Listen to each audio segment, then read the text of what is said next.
Good afternoon, good morning, and good evening, wherever you are in the cosmos. AJ Dodgestar, Intergalactic Mercenary, at your service. Hey, Mecha Boy, how you doing? We're going to work on Metal Gear Rex once again. It's been a hot minute as we worked on it last. And you know, we've got technically, is it kind of half of it built? The entire lower half? It's amazing to think it's taken 4 streams to get to this point. Colonel? Hello there.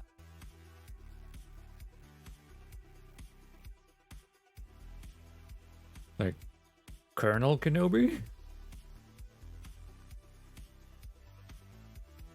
Really combine those two as like Colonel Kenobi?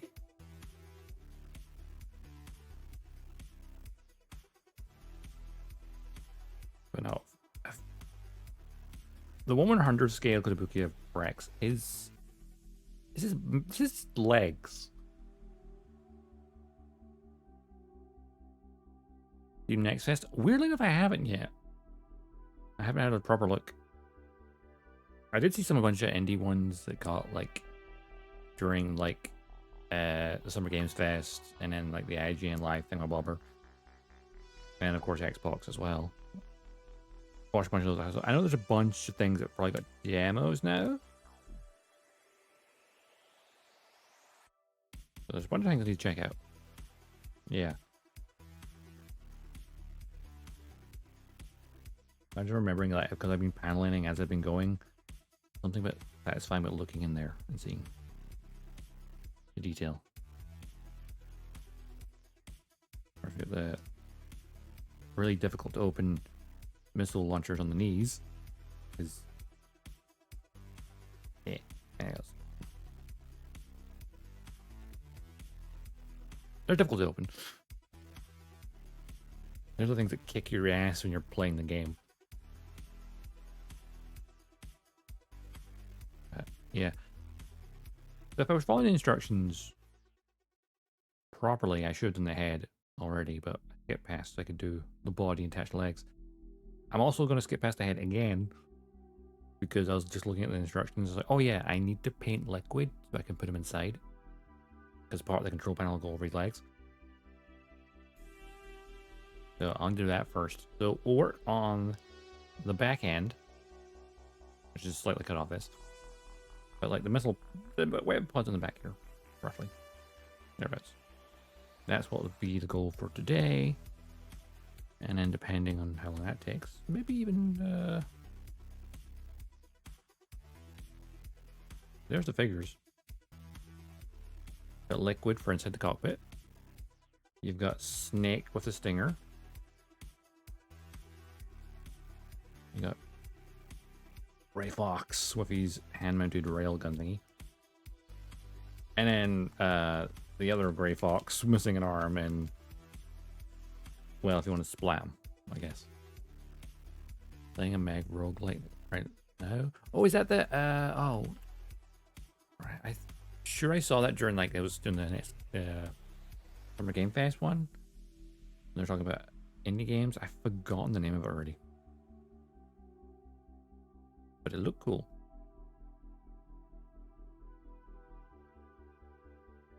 But definitely one I probably could check out. Because I love my mech. No, it's a space one thing though. Not a mech roguelike. Which one's that one? Right. I'm going to get started on this while we ramble on.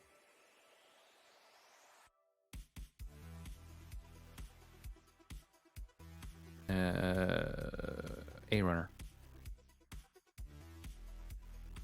Hey, convenient is right here. Top of the pile. Oh. Four arms on the sides. That for like we're attaching the. Figure it as we go.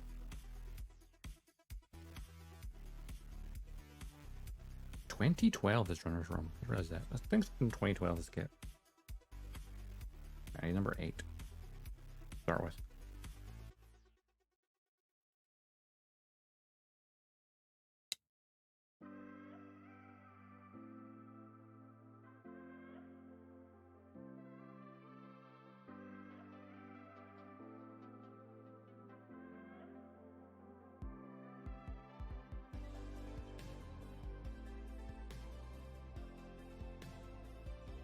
Well, it's number 16 and 17, which go together, and then 18 19 go together.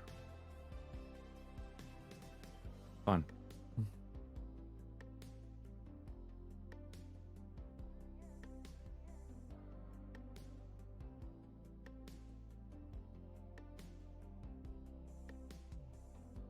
That's number 16. Howdy. 16A2, or wait, no, 16 times a second. How would you prefer me to say that? I don't know how to say it. I'm sure it's a reference to something I'm not getting.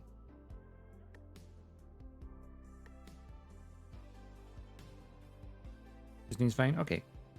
Howdy, howdy, 16.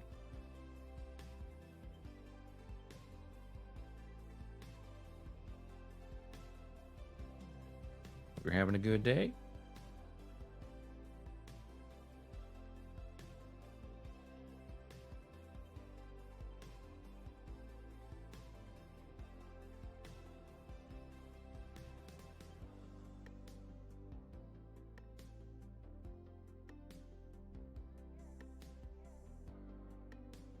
Only problem with building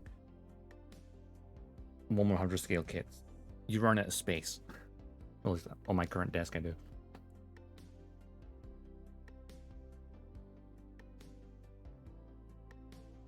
The reference to Gintama, that is a reference to Takahashi Meijin, who has the record for fastest button press in the world. Ah, cool. A reference of a reference.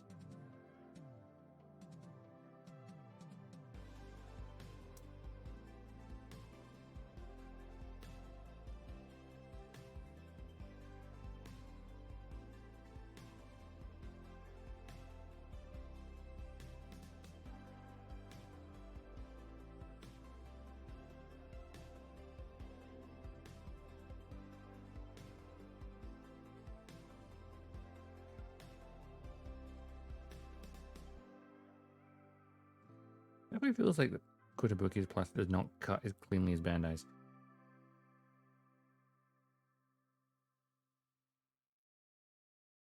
But then again, it's a kit from 2012, so be expected. Waffle tripped in the door. How you doing, Waffle?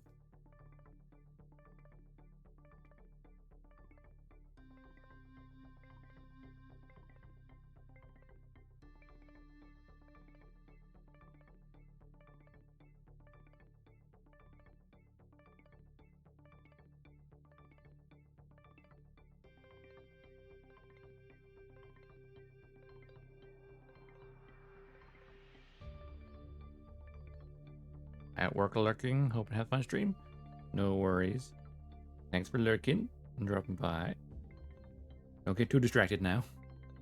I know. I'm very distracting.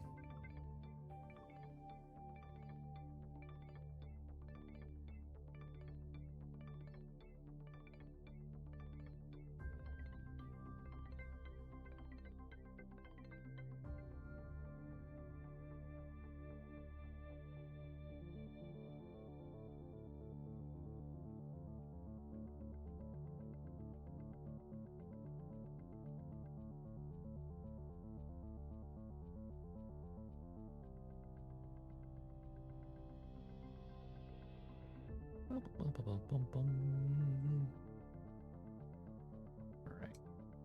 I think of all the things we've seen over the weekend for like Summer Games Fest and there's IGN Live. And then the Xbox Showcase. I think Ubisoft had their thing last night, which I only dropped in for look at Outlaws.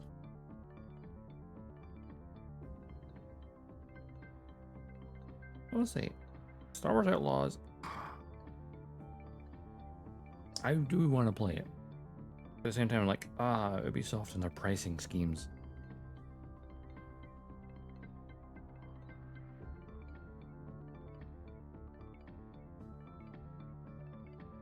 Star Wars fan of me just wants me to get it.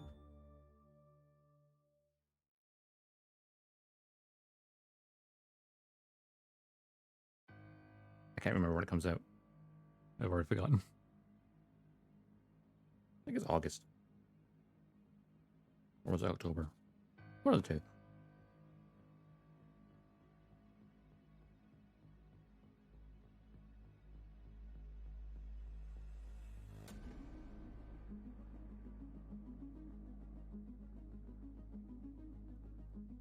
Oops. Dropping parts. I'm thinking about the whole Summer Games Fest, the whole weekend, right? The actual Games Fest itself, the opening one with Jeff Keighley, that was... I don't know, it was alright. A lot of indie stuff, which I appreciate. But beyond that, it felt kind of bleh. IGN's one... Well, that was IGN. You don't really expect much there. In fact, they changed their schedule apparently last minute. And so the developers of MechWarrior 5 Clans were kind of left hanging. They're like, 15 minutes until the reveal. And they're like, nope, nope, nope. It turns out they changed the schedule by a full hour. And so, like, they had their... That was an awkward moment for them on Twitter. They're like, ah. How rude. No, MechWarrior 5 Clans. Looking good. Also, we played MechWarrior 5 Mercenaries back on the stream a while back. I never actually played all the DLC, though. I kind of tempted to go back and play some of the DLC stuff. But I don't want to start a whole new campaign, you know? I remember you can do this as separate, like, mini campaigns. I'm looking at... I think... was it October? Was it October for MechWarrior? I think.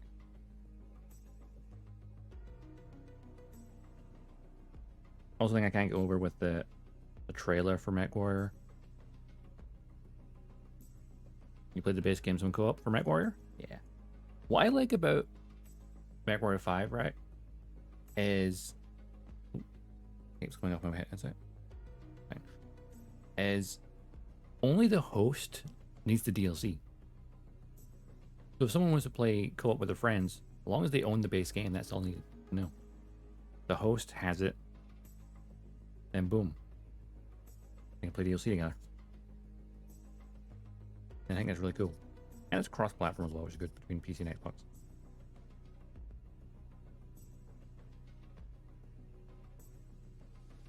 I had a speedrun to get verified 2 nights ago. Wow. How did you manage that one?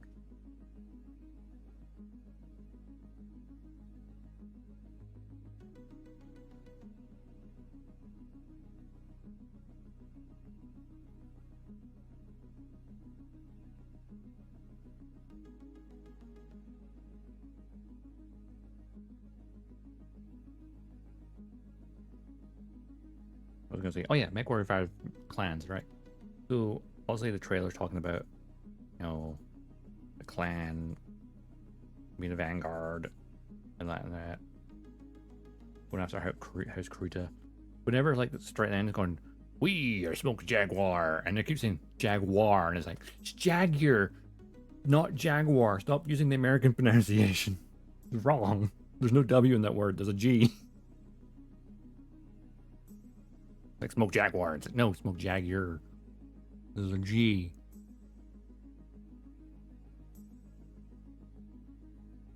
No, he says it's such conviction. I'm like, okay, it's fine.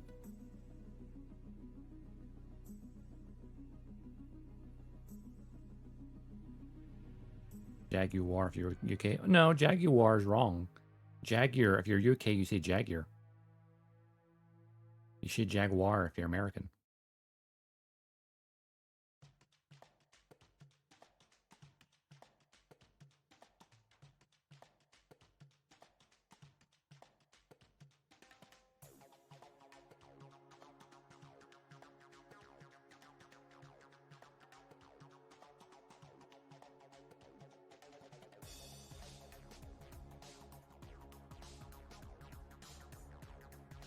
Of course, sometimes if you watch Top Gear, they deliberately say Jaguar on purpose as a gag.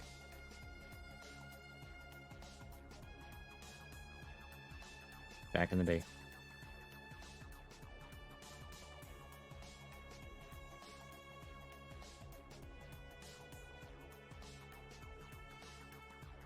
It's aluminium. Correct. There's an I in there. Actually, here's the thing. The American spelling, obviously, it's not, you know, pronunciation is aluminum. They don't have the extra I in there. Because apparently you don't spell it the same way either.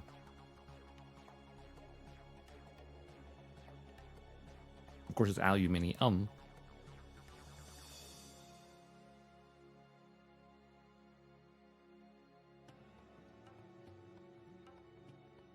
So fun fact, only North America says aluminum. The rest of the world is aluminium.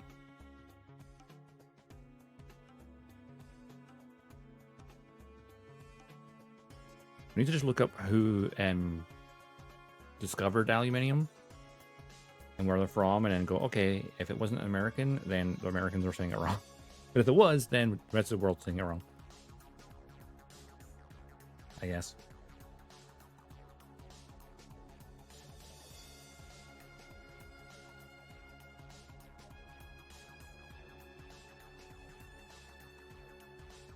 There's so many funny differences between English and American English.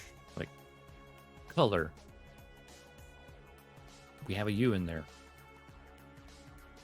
Armor. Same thing. The U is kind of silent-ish. So it's like... You can get away with that one, I guess.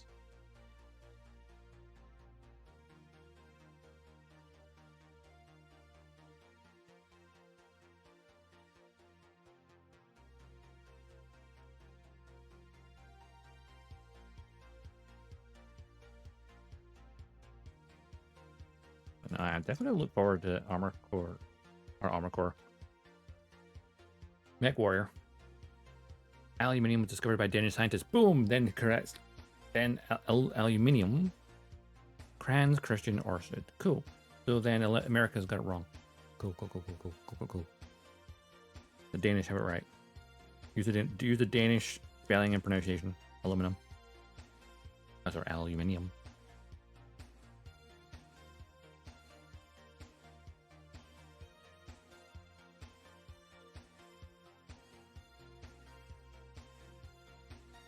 Oh yeah, I've seen that part already. Oops.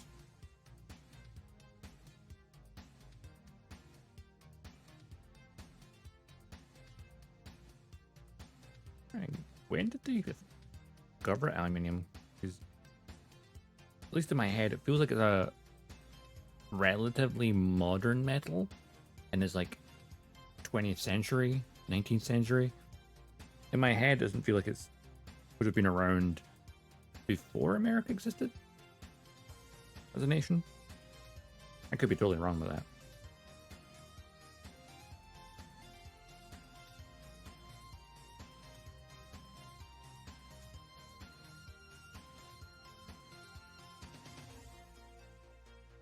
Consider I'm old enough to remember when Coke cans were still made of steel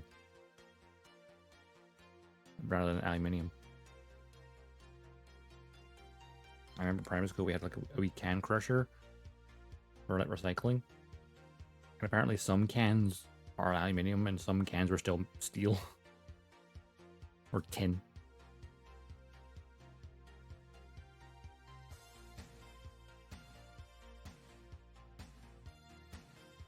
Or the fact that a tin can is no longer technically a tin can because they don't have tin in it anymore because they found out that degrades and poisons the food inside over time. So they're now aluminium or steel.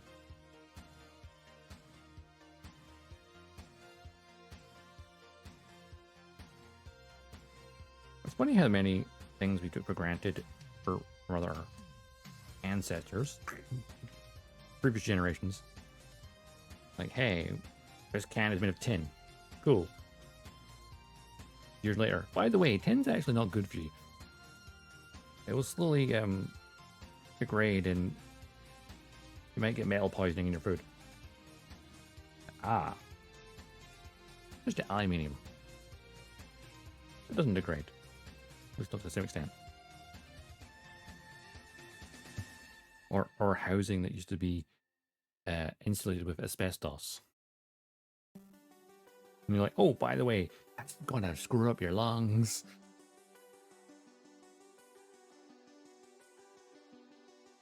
That's a discovery. It was made when I was a kid. I'm like, oh. Well then.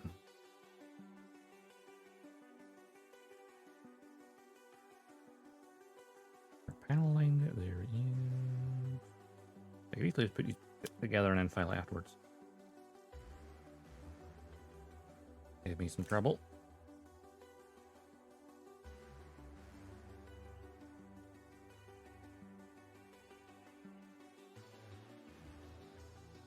Don't know why I went on a random rant about pronunciations and words and stuff. Oh yeah, it was the smoked jaguar thing. For Mech Warrior. That means that the character says it with such conviction and determination of, we are smoked jaguar. Smoked jaguar. And I was like, this guy's kind of, slightly scary. Definitely look forward to Mech Warrior 5 clans. I love how it's still Mech Warrior 5, because Mech Warrior 5 Mercenaries and then Mech Warrior 5 clans. Because it's literally just, it's the same engine. But obviously varied, but like, they've used the same engine as the base. It's like, well, it's the same engine, why rename the number? Just, you could almost, I guess, call it a standalone expansion, I guess. That naming convention? Even though it's a standalone game. Oh, I know, it's more like Halo 3 and Halo 3 ODST. That's how think of it that way. That's the way to do it.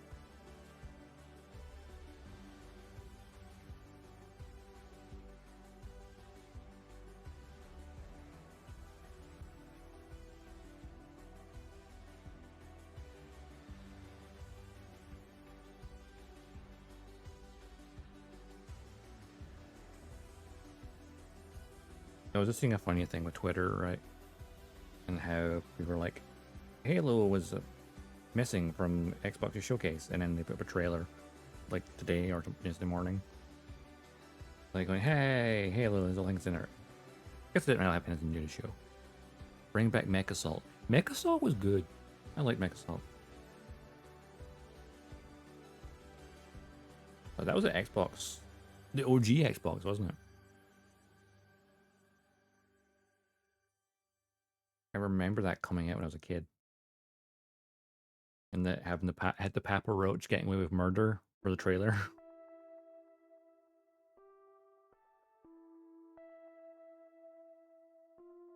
It's probably the first, yeah, it'll be the first mech. You know, anything in the BattleTech universe game I played.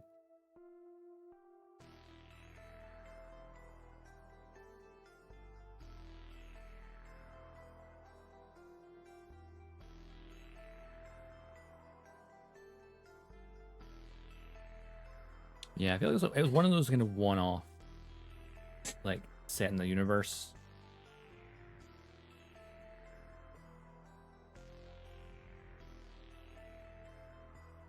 I feel like they're kind of going back and forth, because they're obviously, the BattleTech universe has got, like, it's quite a large timeline. There's obviously, like Mech Warrior 5 Mercenaries, for example, took place during the Third Succession War? And now I'll say Clan War Invasion is right after that. What is something more action or did less simulator? Yeah, it was actually a good kind of like more accessible, I guess.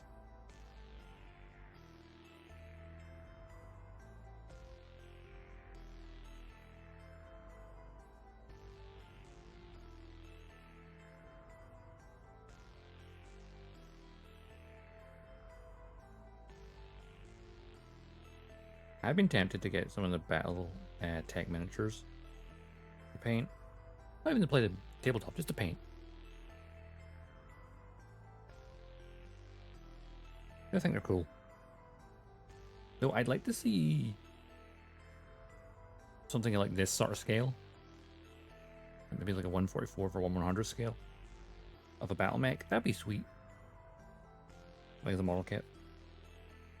Give me a Marauder. I want a Marauder model kit. I suppose I could learn the 3D print. do it myself.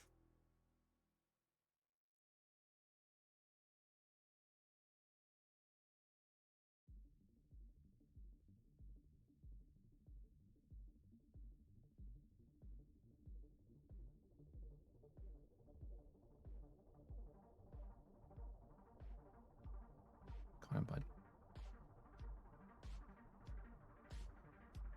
Tycho Battletech toys? I didn't know they were a thing.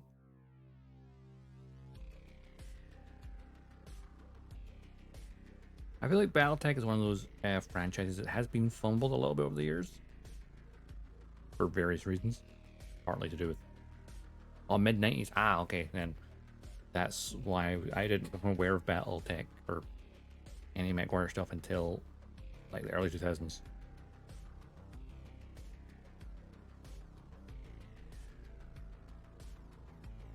But there was a animated series for Battletech as well, wasn't there?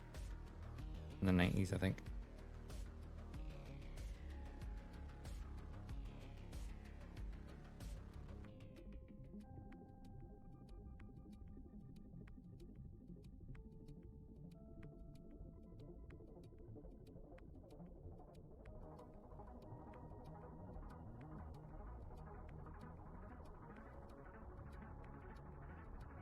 That as the time of the cartoon, that makes sense. That makes sense. I don't know, the cartoons were around with the clan invasion stuff, wasn't it? I'm misremembering. I remember I've read up some of the lore bits and bobs.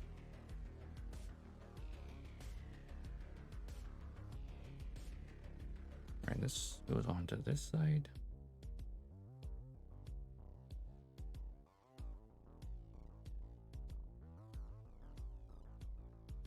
I don't know if I should maybe panel line that before I do that, because that will definitely hide one of the lines partially. That'll be fine because it's right against it anyway, so oh, there's a gap. Okay.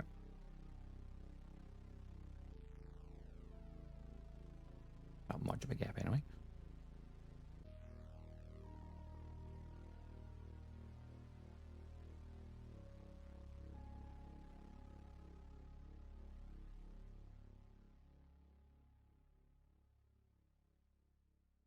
I definitely want to see more of the MechWarrior universe.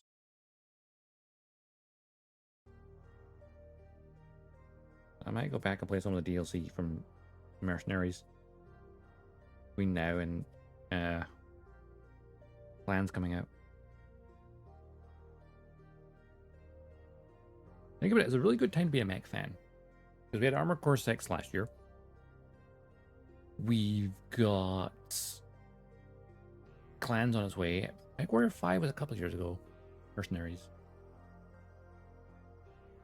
You've got Gundam Breaker 4 in August, I think. There's also an announcement still pending. Well, the proper reveal for like Daemon X Machina 2. Titan Scion, I think they're calling it. Like that. The mecha genre is alive once more. It was only resting its eyes. It was not dead. It was napping.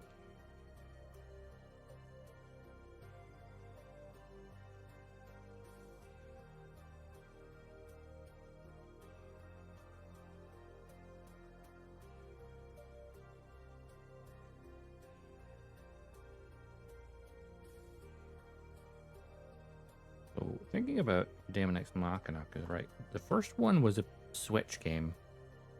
Then it did eventually get ported to Steam as well.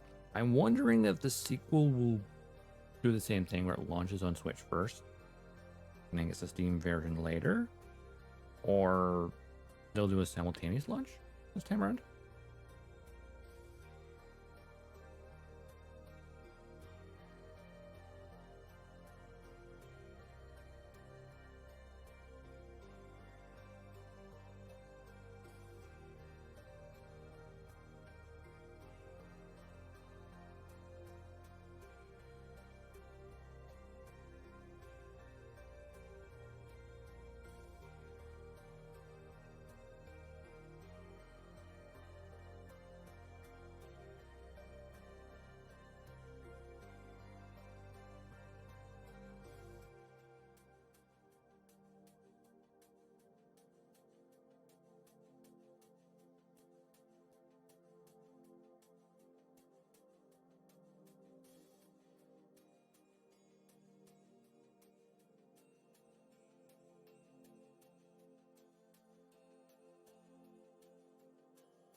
not very flush at all.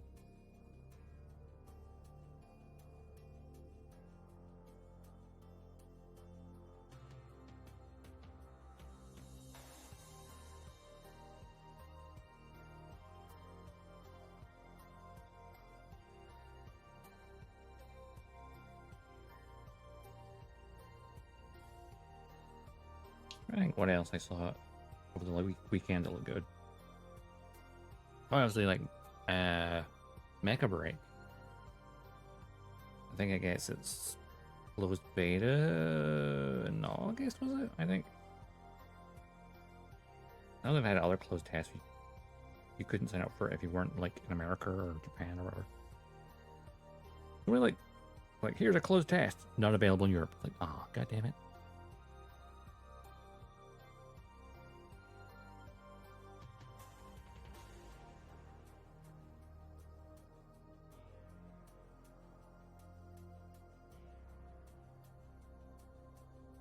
Though the Xbox showcase had a lot of stuff that got my attention.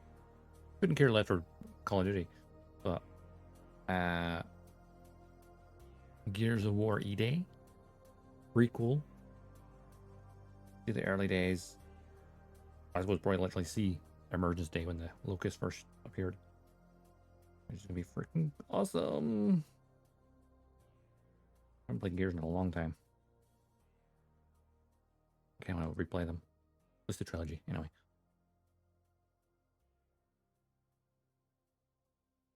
Or Perfect Dark. It's been a very long time since Perfect Dark Zero. That was the Xbox 360 after all. Hey, Pepsi! Thank you so much for the resub. Hello there. Very much appreciated.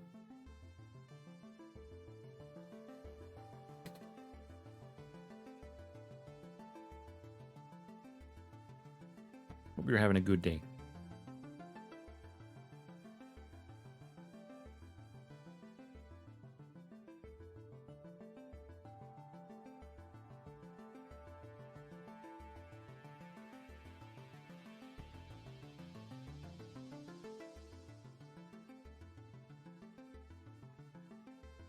Work so meh? Ah, fair.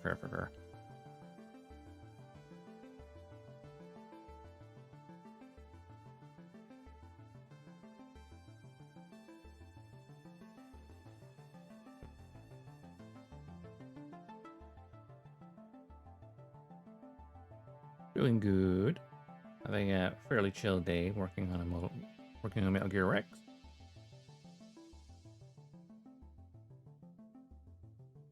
And kind of thinking about all the wonderful reveals we got during the weekend Summer Game Fest.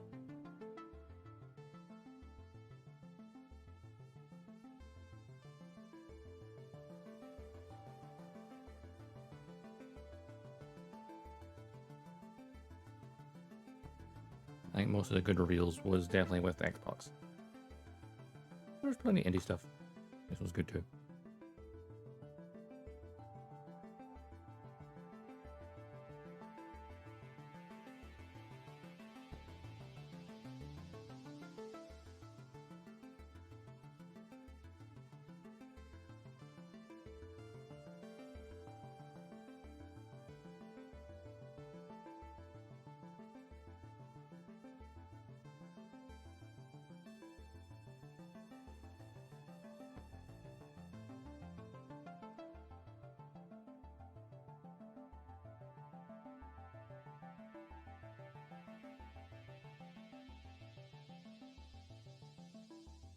That's now all sanded.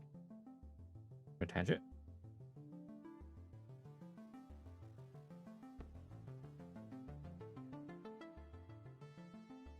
Okay, so I'm pretty sure this is the underside of it. By the shapes, yeah. So it's gonna be like something that sits there. Roughly.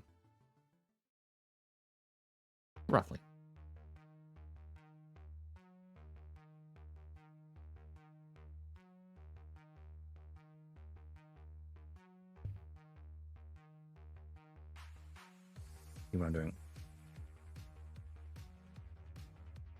We're down here. I need E-runner, the polycaps, and the O-runner. Okay. Like E-runner is right here. That's the easiest one to find. E11.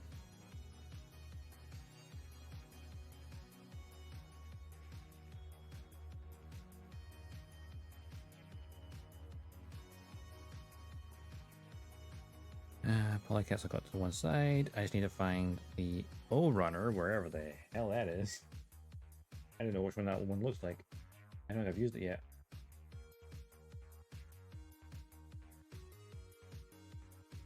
H, J, I, okay. Big pile.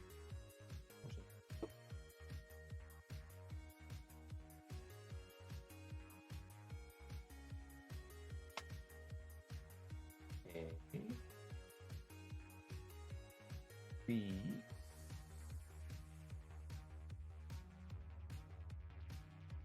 for D.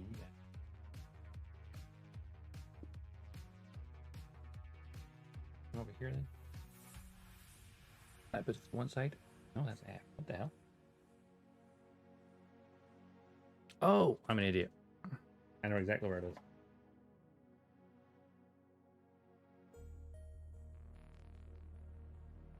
One directly in front of me. The one that's pre-plated. That one. I keep it off to one side so it doesn't get damaged. Is this? Those two parts. Okay. Now this is plated, I think. So we'll be very careful with this one.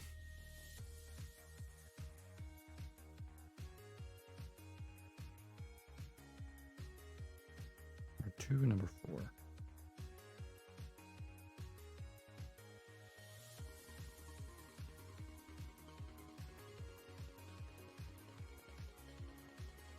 That side. Number 2 is the opposite side.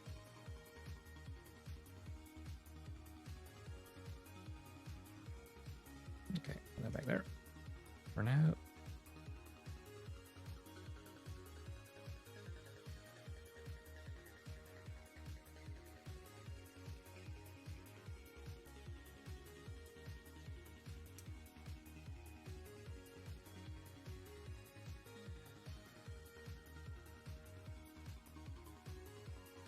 And this is the part that I cannot clean up afterwards, so make this cut as clean as you can. Clean as you can. Because you can't sand a plated part, but you can still very clearly see that nub. Very, very clearly see it. Because obviously the plastic underneath is a different color from the metal, the metallic coating.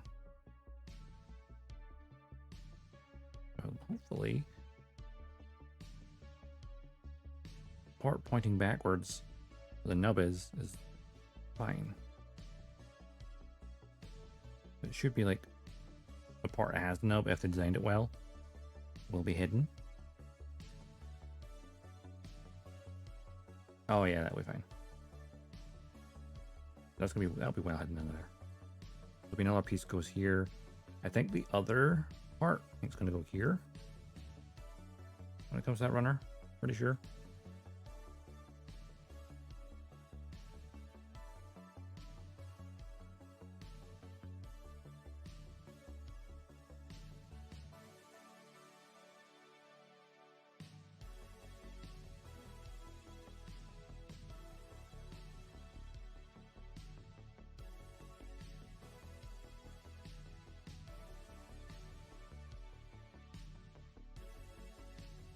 With any plated parts.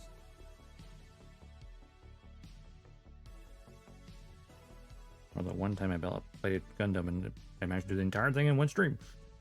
Because guess what? It's plated unless you can't sand it, so you just cut off the runners and go. Oh, that's when.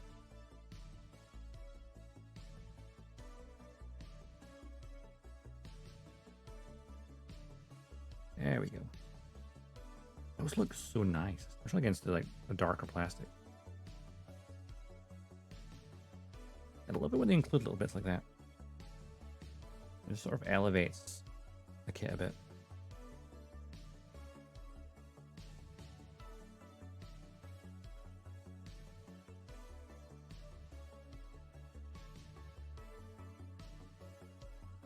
Right, I need polycaps for this. Yep. Polycap number C. Oh, C. Yeah, no, not polycap C. Okay. First, there's 2 polycap runners. Both with a number C, or letter C. Okay, cut that up there. Fluff, fluff. Polycaps don't cut the best.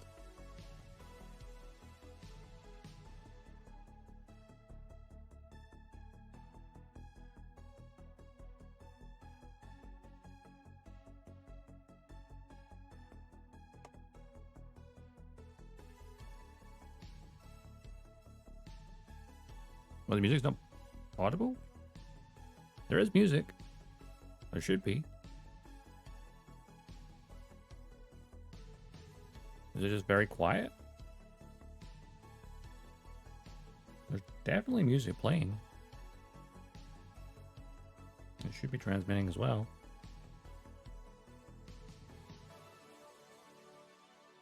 I think it's very low though.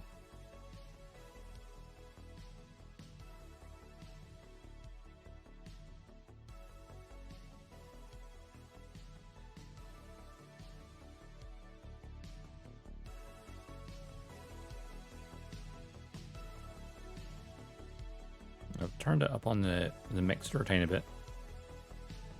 It shouldn't be muffling it too much. It should be basically very quiet because it's background music. It should just be there in the background so it's not completely silent.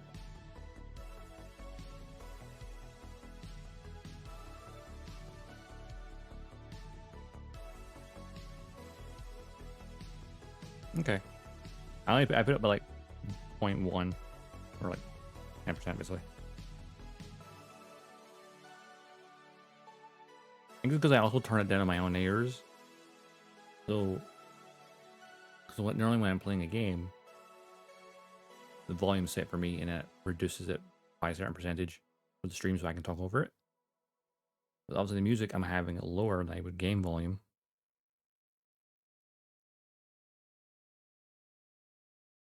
So obviously I forget it's still lowering it for stream even further. Also, some songs are quieter than others as well. Doesn't help.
I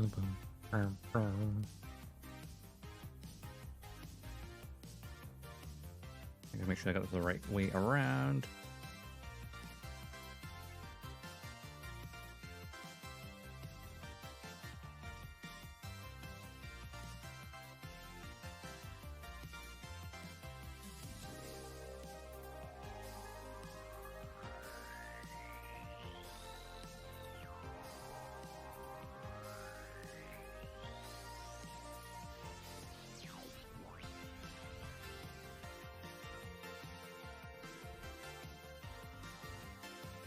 Ah, I see. Best way to do that. Line up with that bit there. Okay. So, well, that side went on really easy. The other side, probably.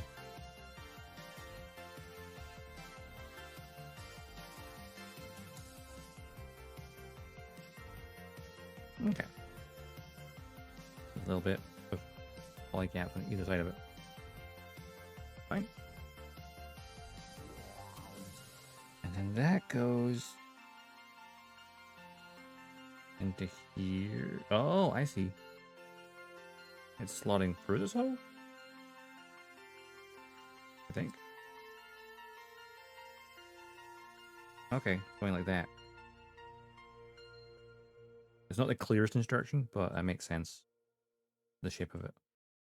This is the point where it will attach to like the arm underneath. So it allows that to have a small bit of pivot. Neat.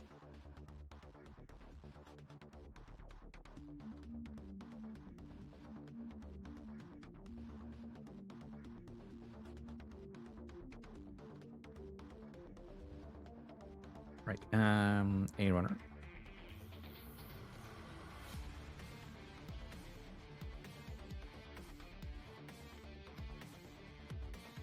And I need number 4 and 6.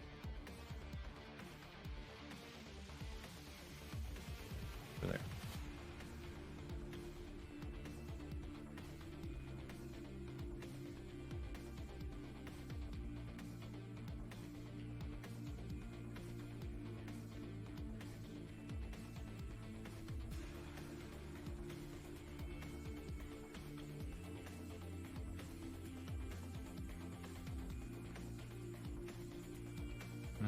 Ba-ba-ba-ba-bum.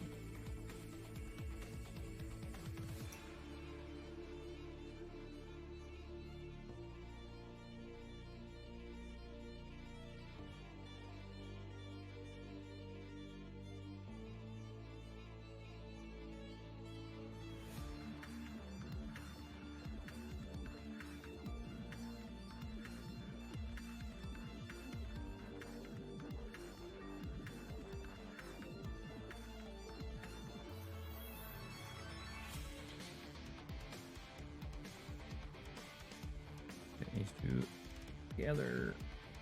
This feels like it could just be in one piece, but okay. Maybe we couldn't got that groove in there, perhaps. Maybe.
I'm just thinking about that part I put in a second ago. I'm going to take it back out and panel line it first, because it'll be a very difficult one to get to later. Yeah, realizing that.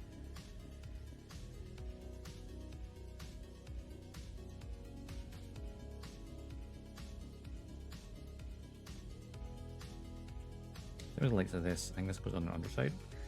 Like there. That might be easier to line it before I attach it.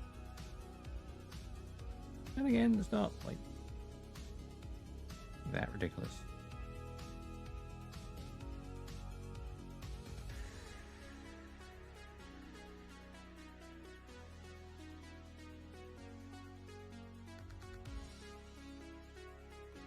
There's the gray liner. There it is. There's not actually much here to the panel line, so Probably doesn't really make much difference because it's probably going to be a part. The Citadel part.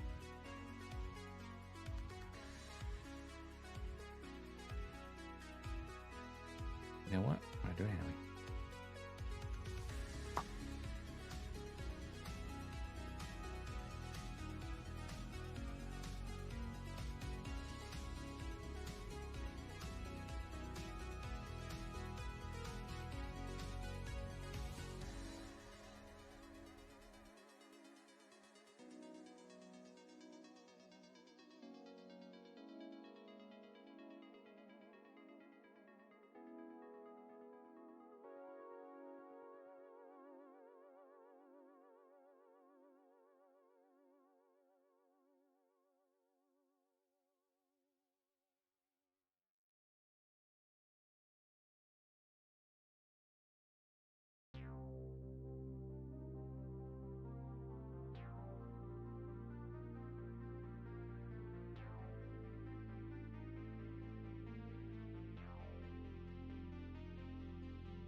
Alright, and this goes underside, correct? Yes.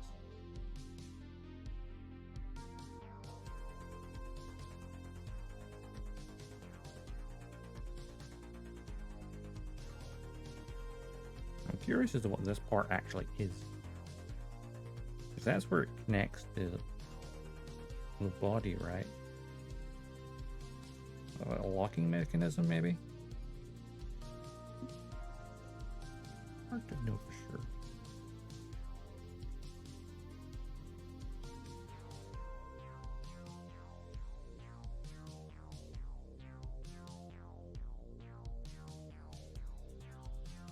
Yeah, like that'll be where the arm comes. I'm guessing that kind of fits against it. Like it's like a maybe thing to stop it going too far down, like the stop.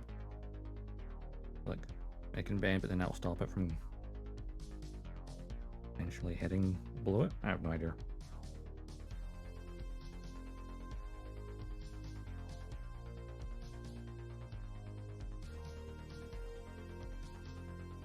Right, need the runner again.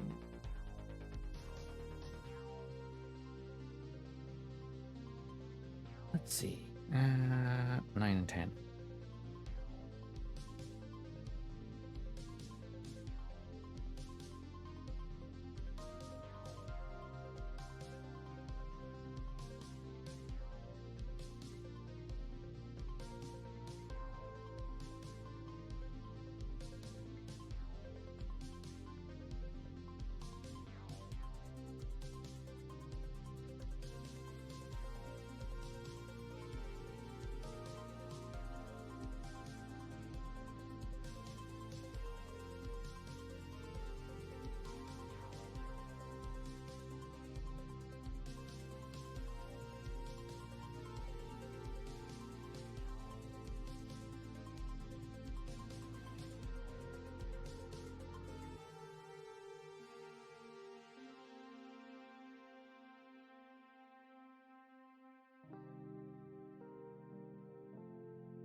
Give it a wee quick scan.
Alright, so... Okay, underside here. Okay, so how is this going onto this? Oh, I see. Literally attaching to this bit. Ah, I see. That's, I was right, it's like a stopper point.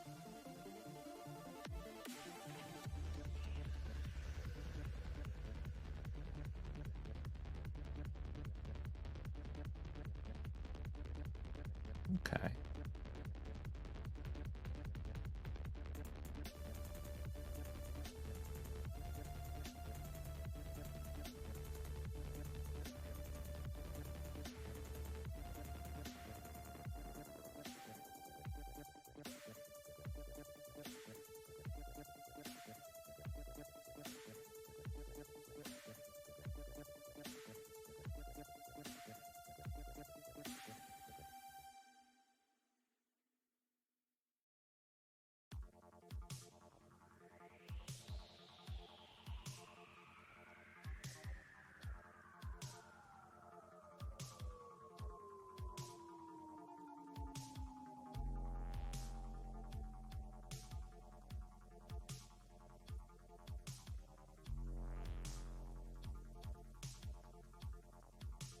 Okay.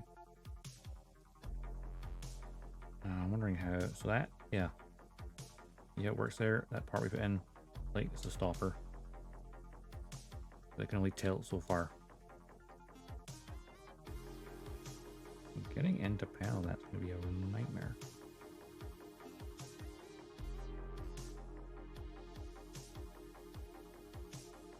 Might do a little bit of paneling while I still got access to it, those parts.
Oh, just paneling, man, so good. Everything's pop.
Okay. The little arm parts. You know.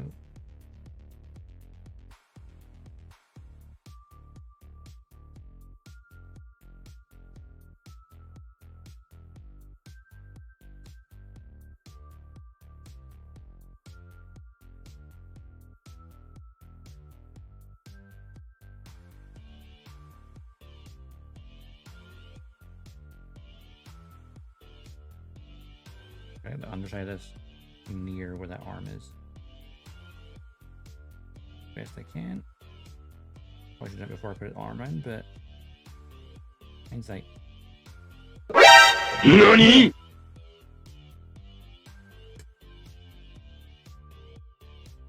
Turn the volume down that one. Okay. How you doing, Nick?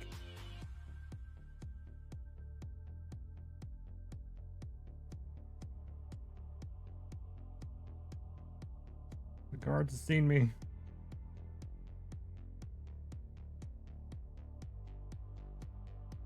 I shall hydrate in this moment yet. Colonel! I sneak past the guards.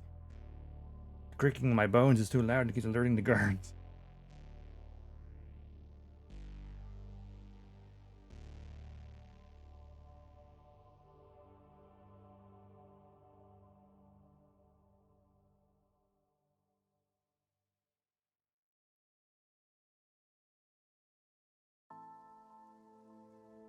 I mean, Snake was he's early mid-30s in MGS1, so, you know, his bones would be creaking a little bit.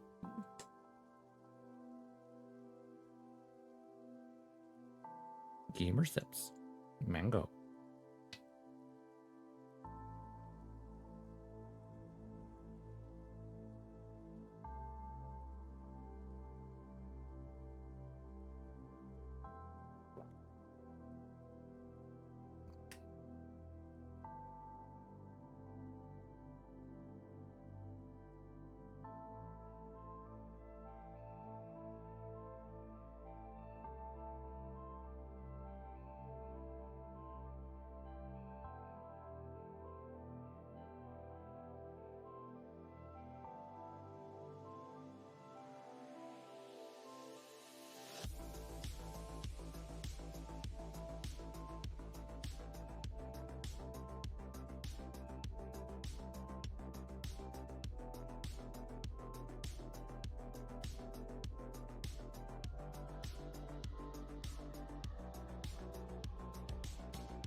that's enough of that. I can get the rest of it. Afterwards, there's just parts that will be hard to access later. Mainly all the interior part around the neck piece. Anything else can be done after I've assembled the full thing. Cool, which means I need to move Rex over a bit so I can see the instructions.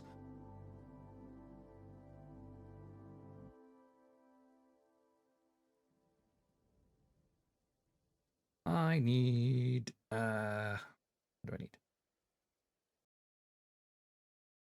Parts of the E-runner and some polycaps. Okay.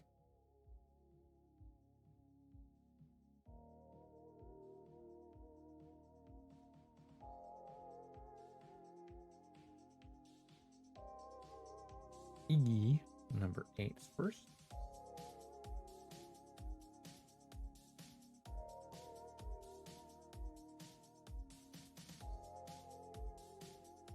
Just further that piece.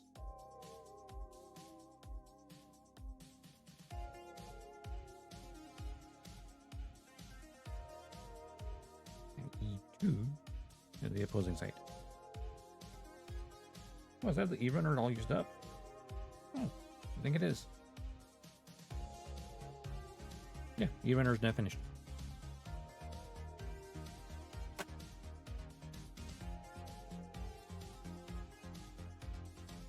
Okay, the polycaps up here is polycap D.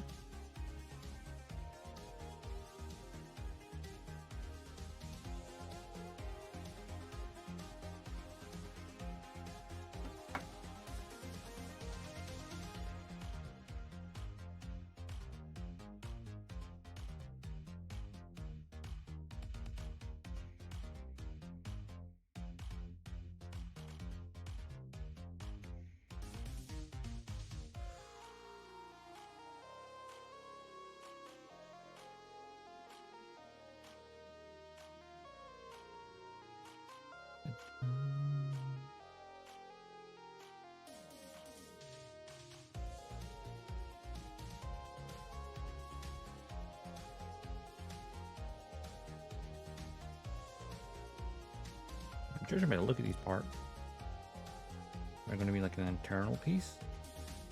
The detail there, but nothing elsewhere has detail.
I need to remember, like, playing Metal Gear Solid 2 on stream at some point, because we did MGS 1 back in, like, February, right?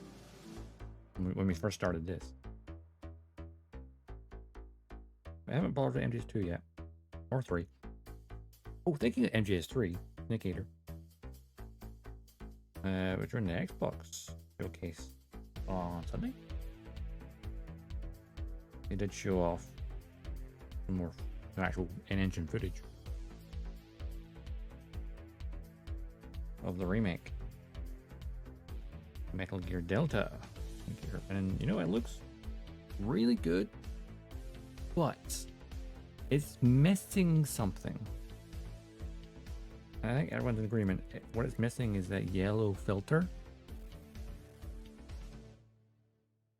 that the original one had to kind of make it look like, you know, a swampy jungle, which wasn't realistic lighting wise. least for the time of day it was supposed to be. So it's like, I feel like if they just had that if they had to put a very subtle filter over the remake, just to have it, not necessarily to the same extent, just like a subtle nod to it.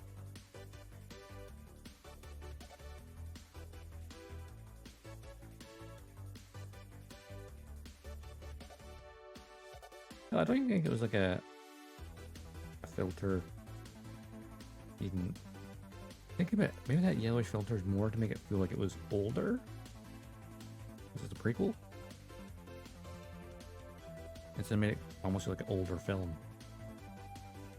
I think it would be a good way to kind of enhance MGS3. So you want to make it or have some like filter effects that kind of make it look like an old film. You know, it's set in the 60s after all. It had that kind of sepia tone in gameplay.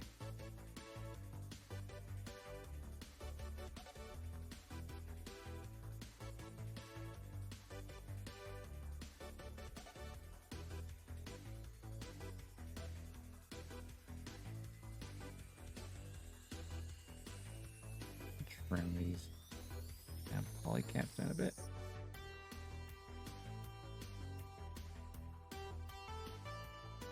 That's not the same. I picked the wrong one. It's the other one. Shit.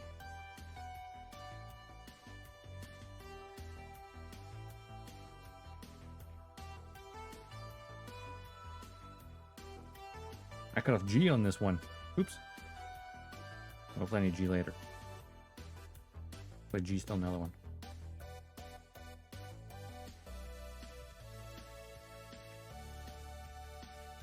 They're right next to each other and they're very similar looking silhouettes in the distance. Oops.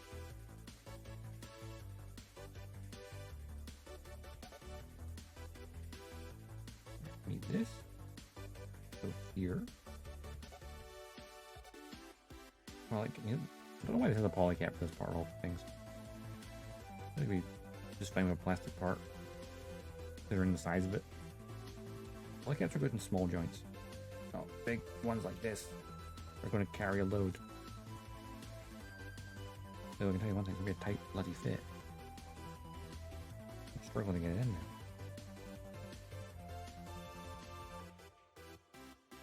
there. Oh, I got it. There we go. And while I'm at it, I'm just going to put the other side in because, yeah.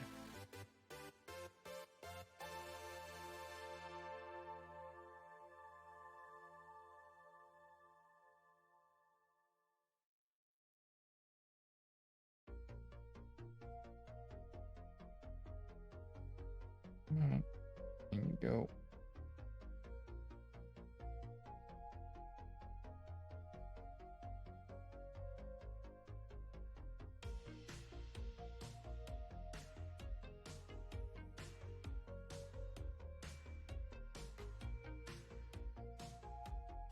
Okay, yeah, they're in there. Now this one goes on to this side. Goes the right way around.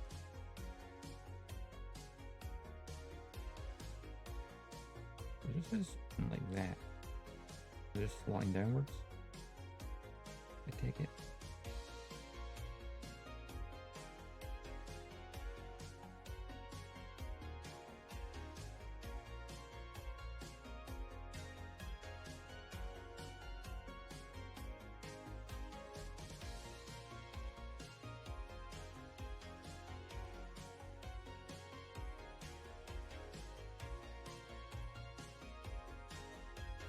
That feels here.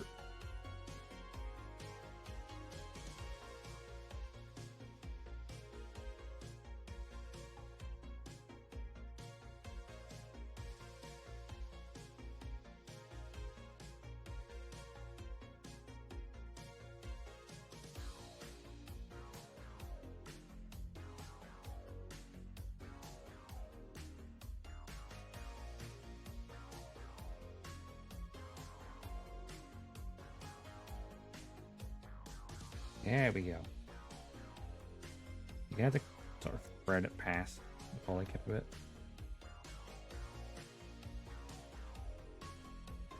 going to go in like this at an angle. You get this bit underneath this part here. Oops, not do that. Not what I get about. Thanks for lurking, Pepsi.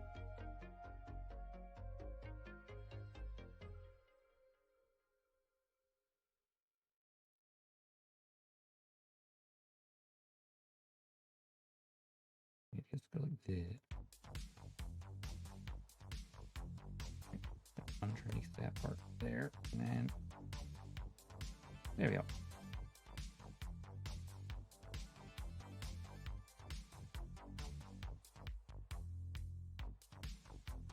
You might want to know the shape. Pretty sure then the railgun will mount onto here with the radar dome mounting to here. At least we know the nub on this little gold part is now completely hidden. That'll be relatively simple to panel in there. Not too deep. It should be fine. Move that away. I can see the instructions down here. The gold parts. Oh, gold parts going that way. So, I think we're putting this to one side for a minute. This looks like we're building the upper half next. Not sure well it's kind of. You're doing like all the missile pod parts. Then put it onto the large upper section, bringing it down along with the gold parts on either side. Okay, that makes sense. Got this.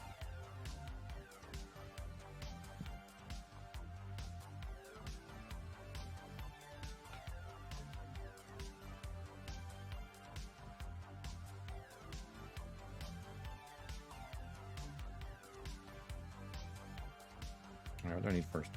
Need a runner.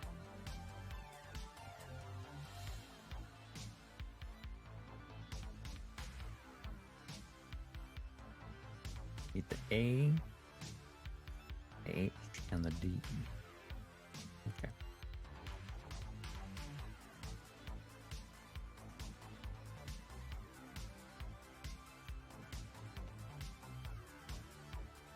A11, first of all.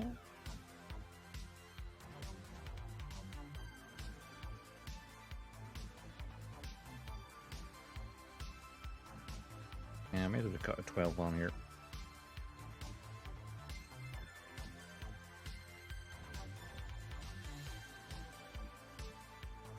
And I know these will then attach to this upper part on either side.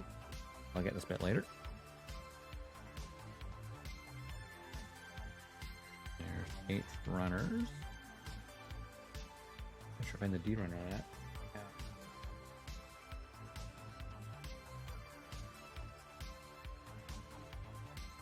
Two of those. Right, go there for a minute.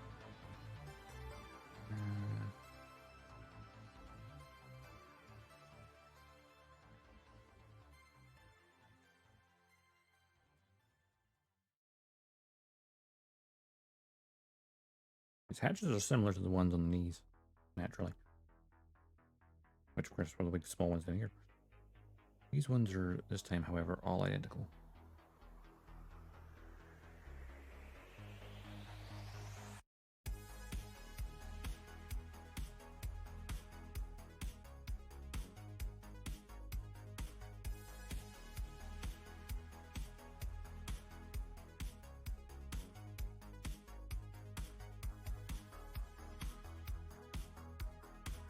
I think the only thing left in the D-Runner is the railgun barrel parts.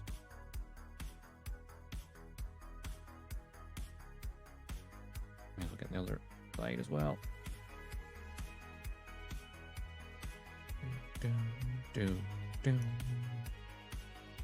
Wonder when they'll do the Master Collection Volume 2 Metal Gear.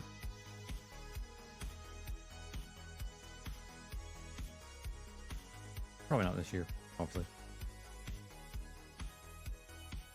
But perhaps they're focusing on making a remake first.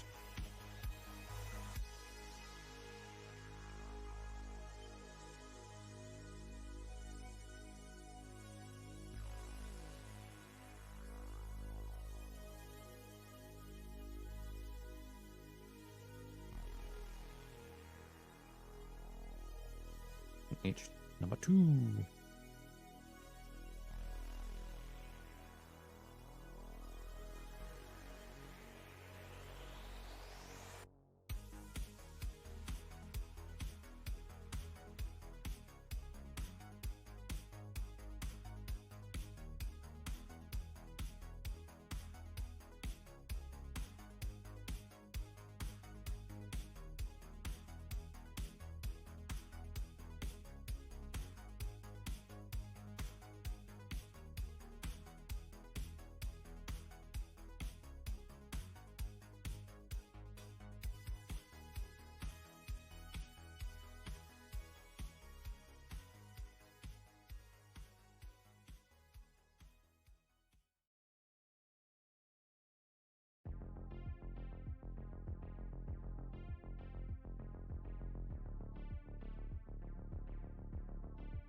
Okay. First one.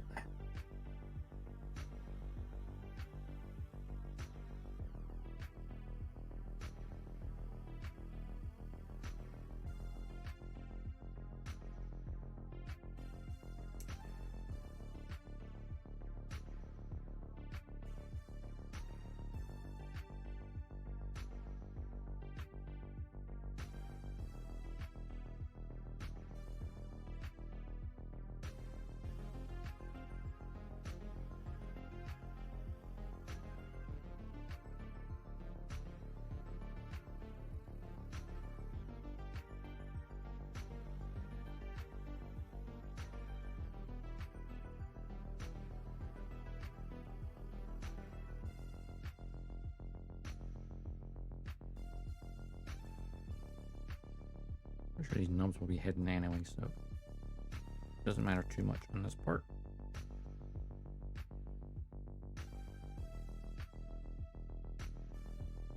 Make sure it's smooth enough that it'll have a nice flush fit.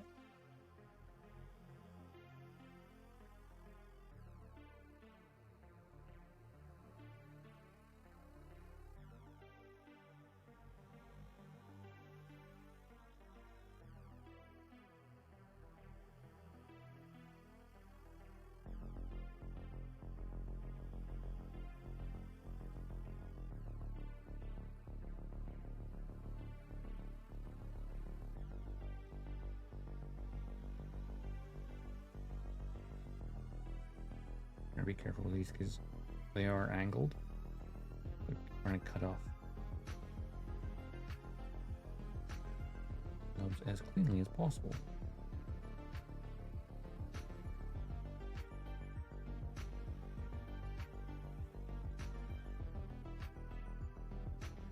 I'm gonna do one at a time because we kind of slow with this.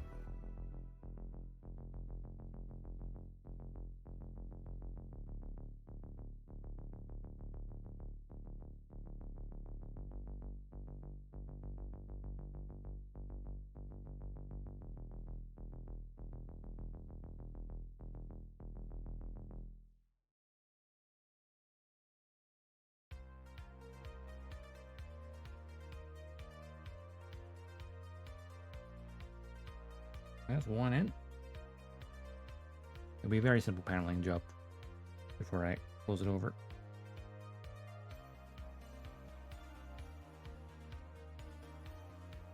You out of the way from it.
why, but those lighter parts, because the way they're shaped, they look like little bars of chocolate. Kind of.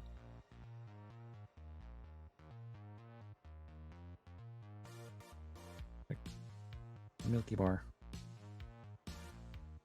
Yeah, they look like Milky Bars.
There we go. There we go.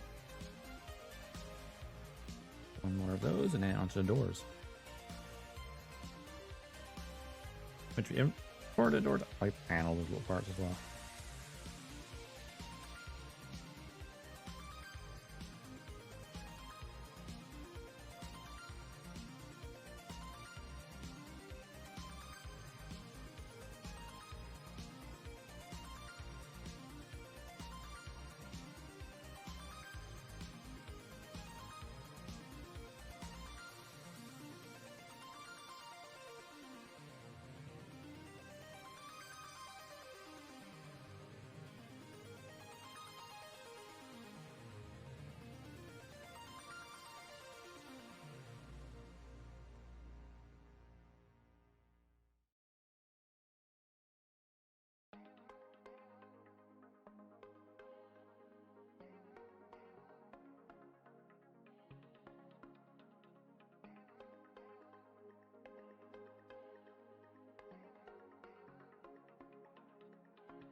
A little bit of panels.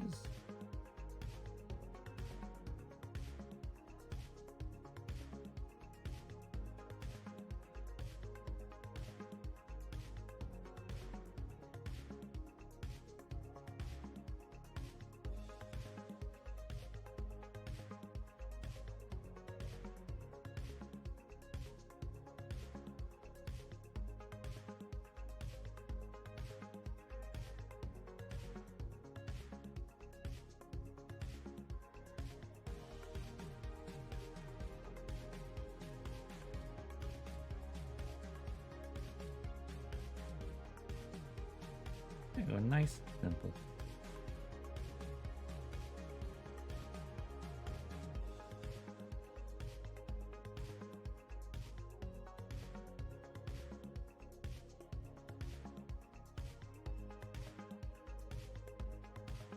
Bring it a little bit in behind it.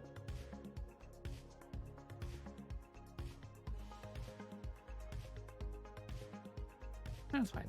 That's fine. Never these damn doors.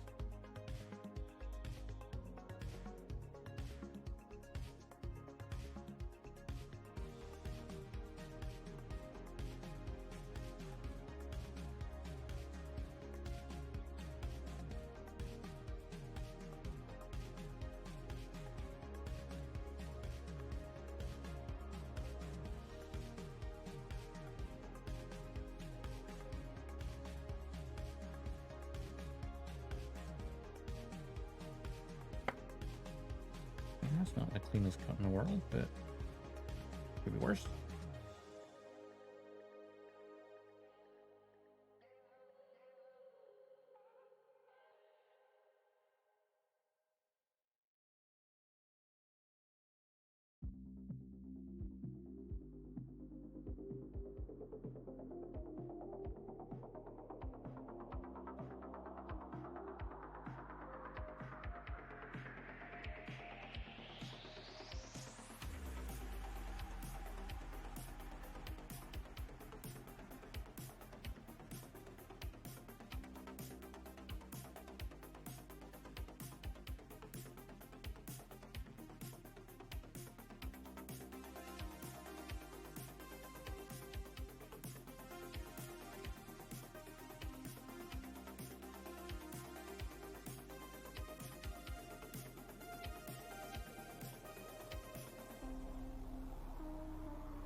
And vertically.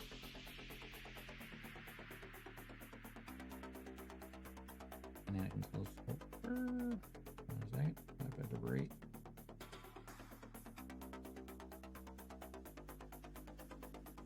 So it should be a matter of just going. Oop.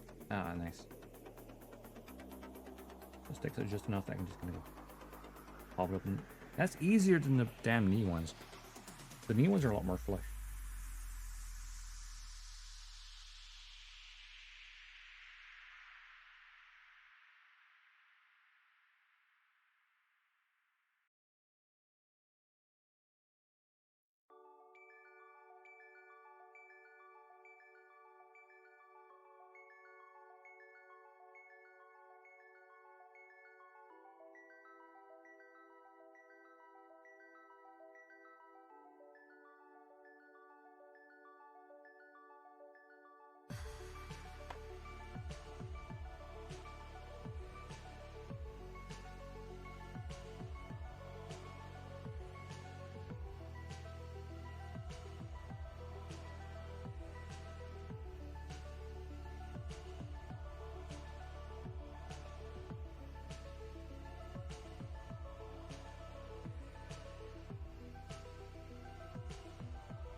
I think for paneling, I need to get that open.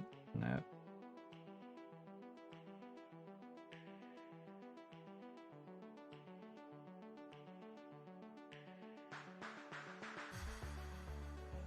Open all layer.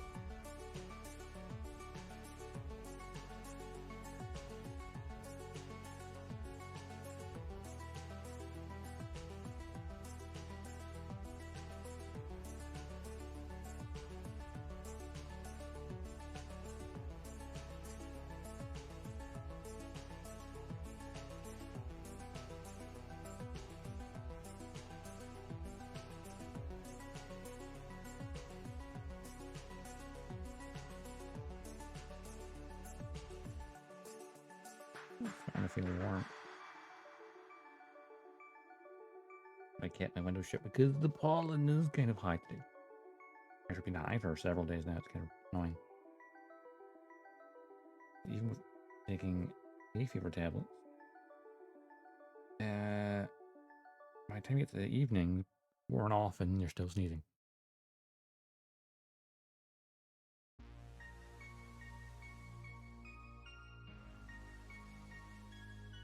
Best idea? Stay inside. Nature otherwise will kill me. Or try to.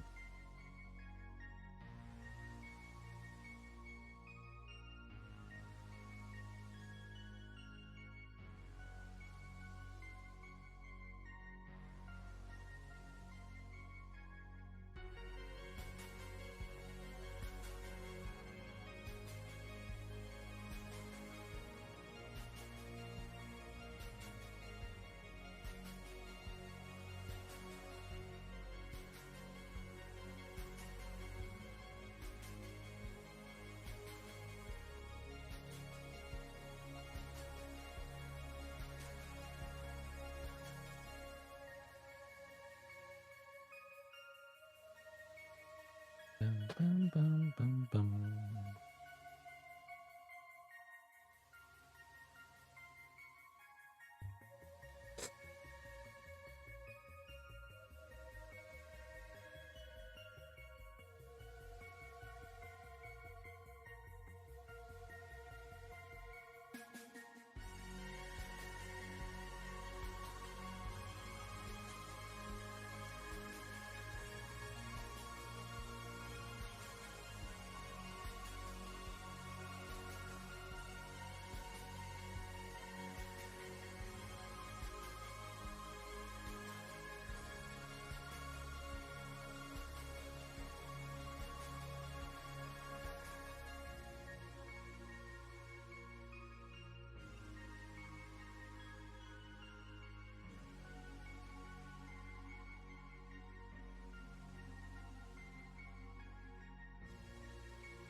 Like a boy.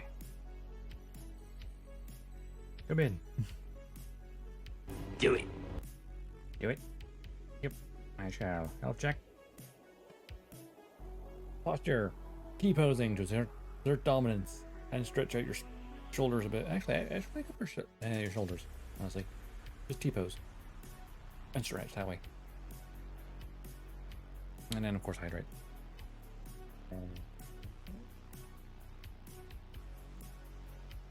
Of course, as you get into warmer weather, be hydrating far more frequently. PC crash now returned. Oh no! Damn technology. How dare it.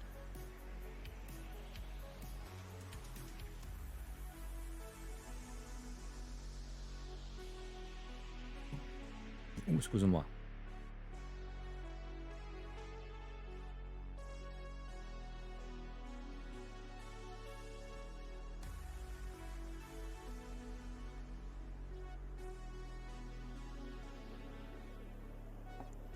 That game devil Grand Veer crashed it. Oh no. That's a problem with like little demos, because like also they're not fully formed necessarily. So yeah. I suppose any game can technically crash something. Any programming in general.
All right.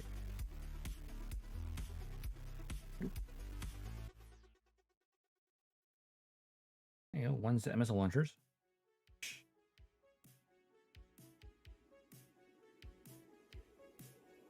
Just waiting the ruined snake's day.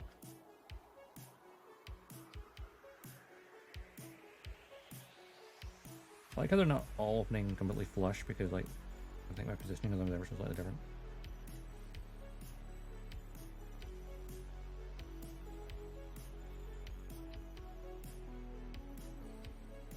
Fire the missiles! I'm gonna panel the doors on this one before I close it back over. While I remember to do it.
Close that all over.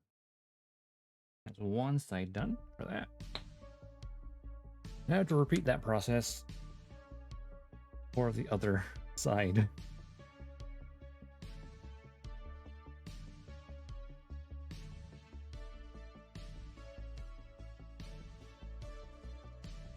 Or leave the doors open so it looks nice on camera.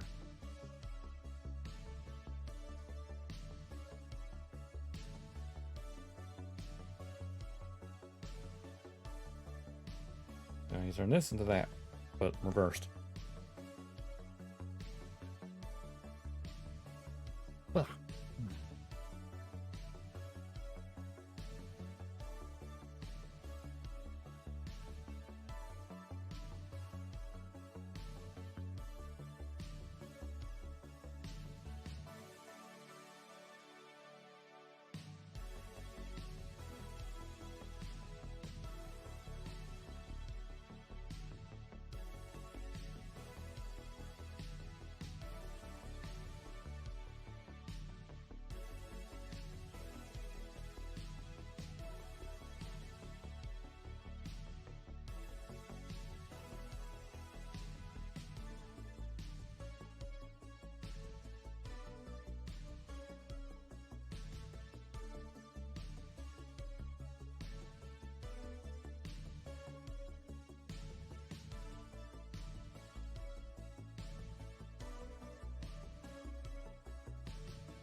Maybe nubs.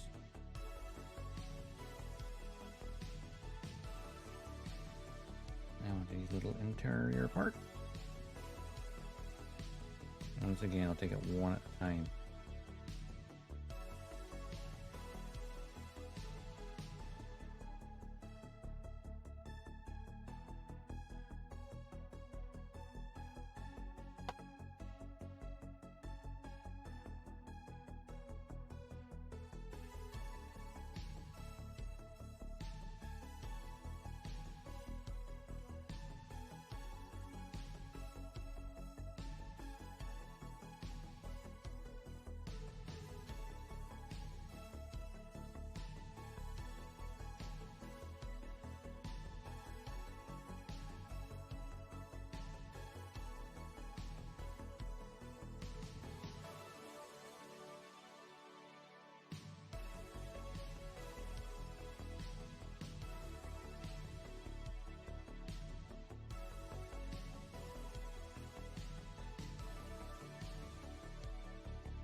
That first one in. There we go.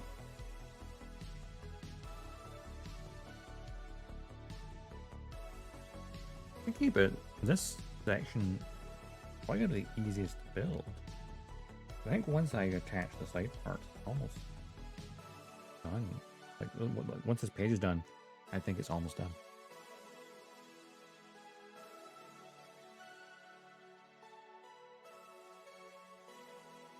If I want to start on the head, I'm going to make sure I have to paint liquid first so I can put them inside the cockpit. So honestly, if I do get this finished today, or sooner than I expect, then I will at least prime liquid. I'm going to prime with a brush. His airbrush is inaccessible. Wish we did that for Kira and Meloflaga. We did the strike, so it worked pretty well.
missile launcher.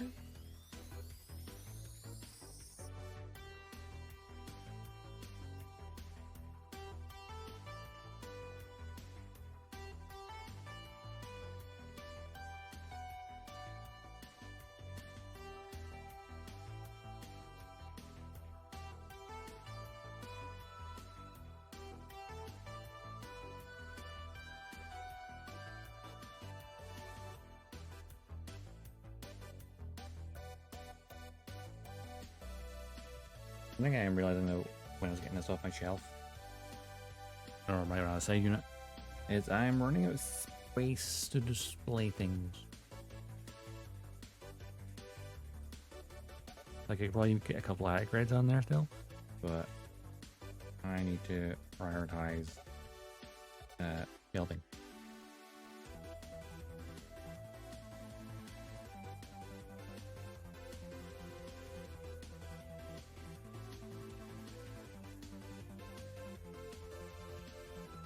Then comes the thing is, what type of shelving do I want? Do I want to, you know, go with what I kind of got, like traditional shelves on the wall, a cube shelf system that IKEA has, which is nice. You can get many different sizes of it, but if you have things further back, you're not going to see it.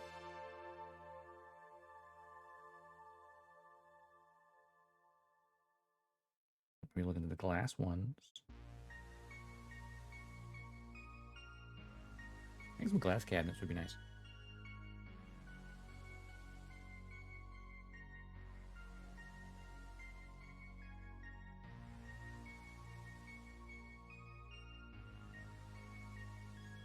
As long as they're not in direct sunlight.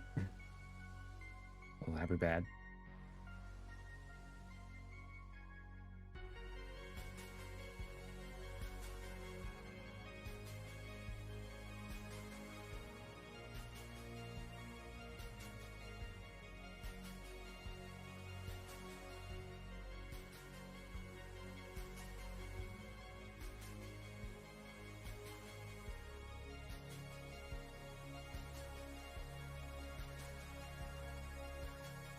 I feel like I do like freestanding units more than shelves. Kind of, because you know it's not going to fall off your wall randomly.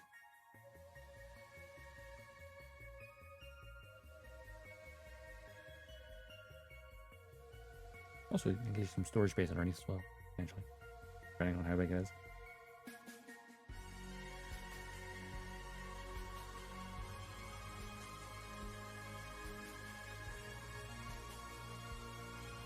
Do that later. Have a look at cabinets. I need to clear space first. Like I mentioned a bunch of times, I've got an old couch bed at one side of the room that I need to chuck. It will create a huge amount of space.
Gamer stuff is finished now.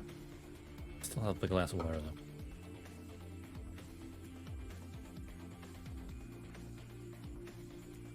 Always be hydrating. Hydrate before we dehydrate.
Since I had one done, I had to get all the doors for this one.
That's 1.5.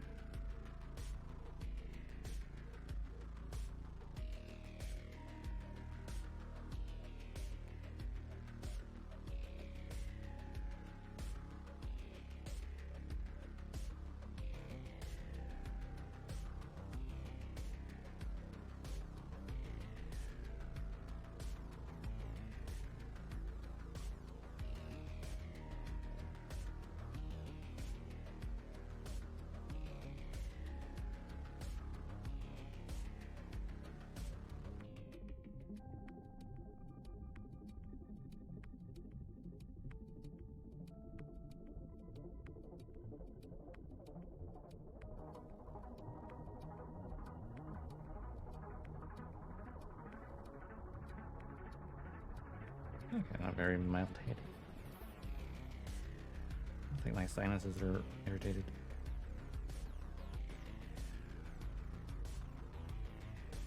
Placid weather.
Second door or hatch?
That one on, or going on. Ooh, go in there. There we go. One more hatch.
Okay. I feel like a pal answer that.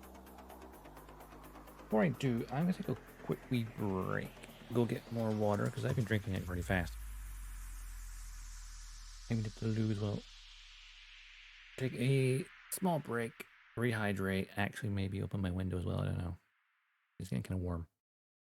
Or turn on the fan or something. But I'll be back in a bit.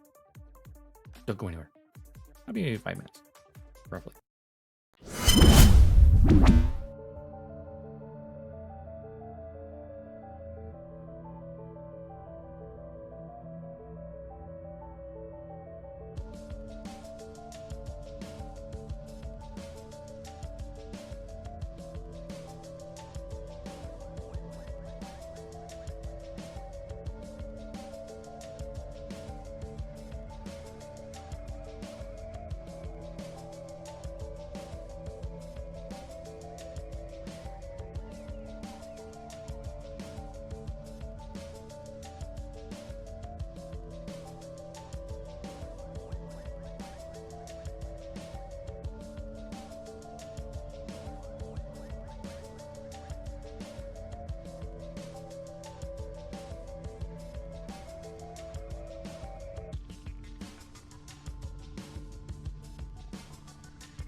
chair back in. That would help.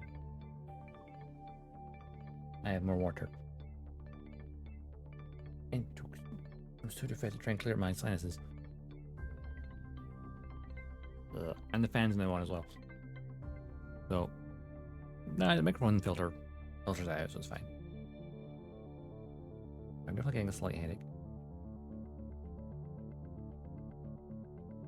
Here we will make do for now.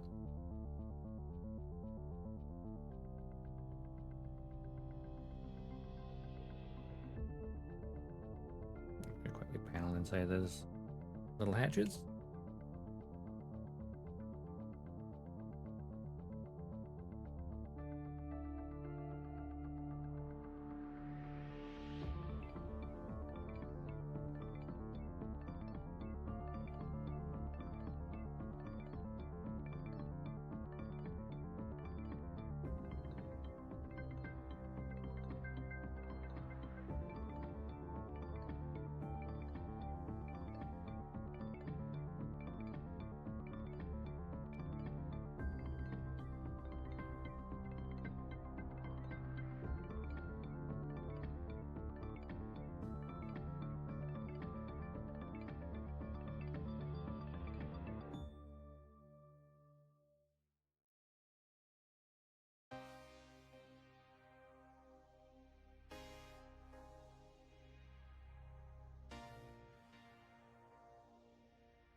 That side, well, close those over. On to the next dip.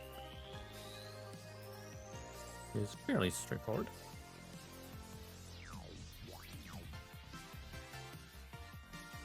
Oh, that's the B runner, not the A runner.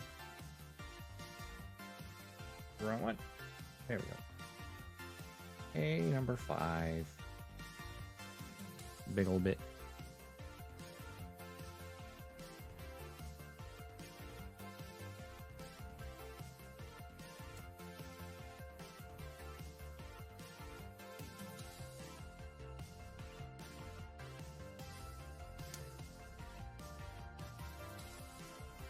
I also need jailed up and jail.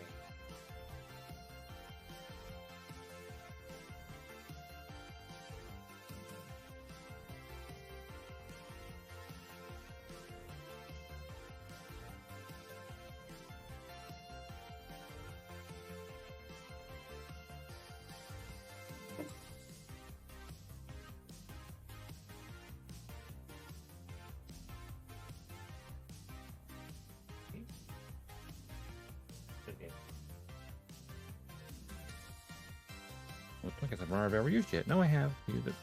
For, I think that's probably. Oh, I think that's probably the bits in the legs, like way back. Sorry. J11. Just a little grill-looking area.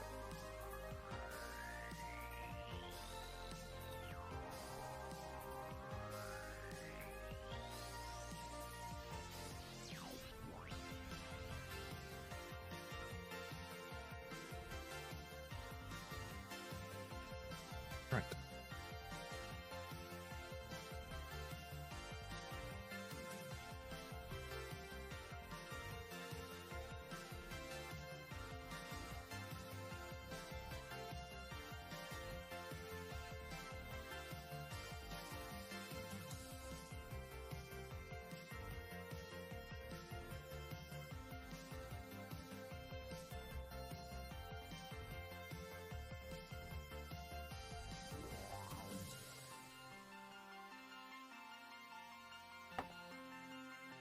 Able to cut that flush considering the angle. We must file. as best we can.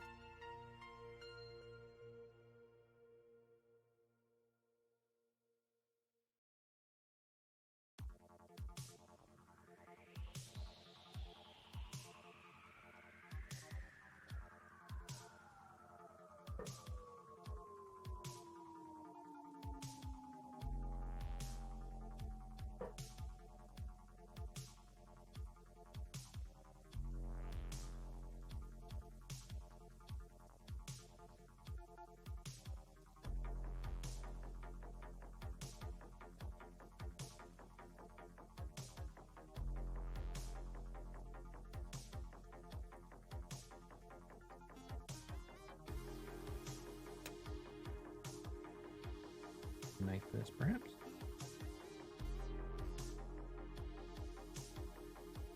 What is Luna barking at? Or growling, I should say. I'm just here downstairs at the back door. I cat in the garden.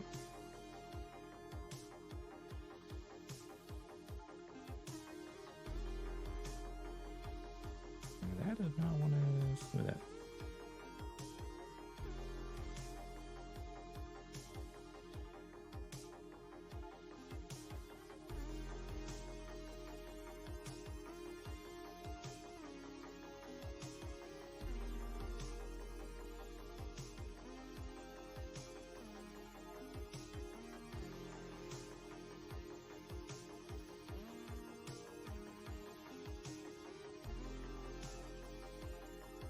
I'm going to definitely have a small press mark here.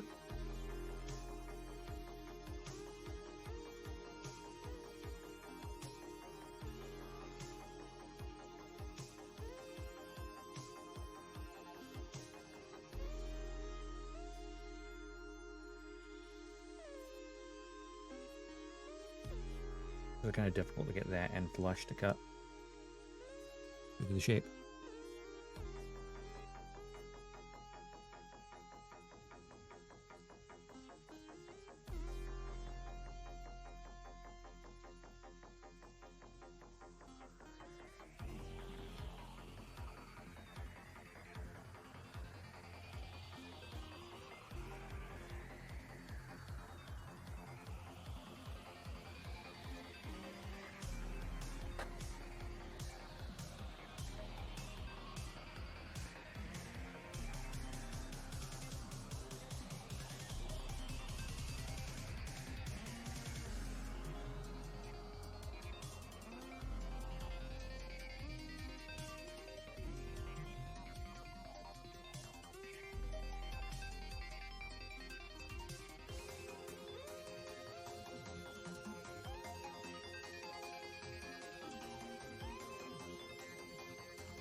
Please have up of this.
This part goes into here. There's a nice wee grill. Oh, that was very nice. I like it. It's a different color. It's a darker color, so like it stands out. And basically, it looks like an actual radiator. Nice. And we need to pop this onto this side. Right. Yep.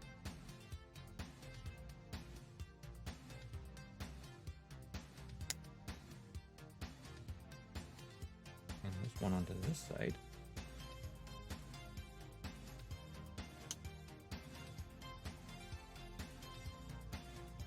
Now that does then come down over this. Before I do that, it doesn't say to do it first, but the gold part's going to there. And I'm wondering if that clearance might be affected by it. Also, that's going to bug the cat. Let me. That and that need to line up the top of the polycaps. So that's going to be fun.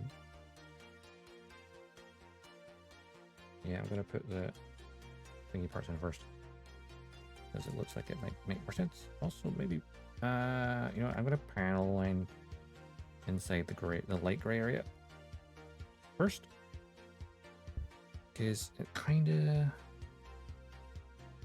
going to get covered up soon enough, or at least be harder to access.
Love it.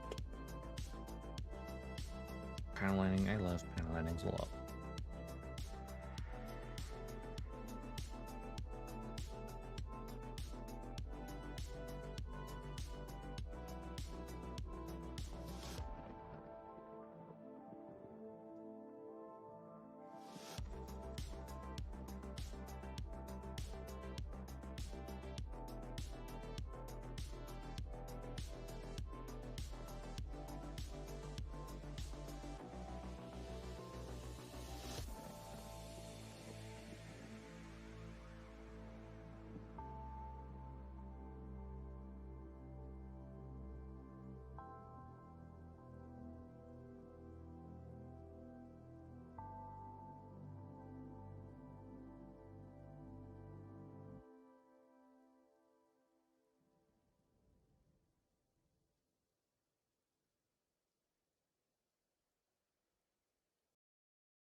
We'll be fine.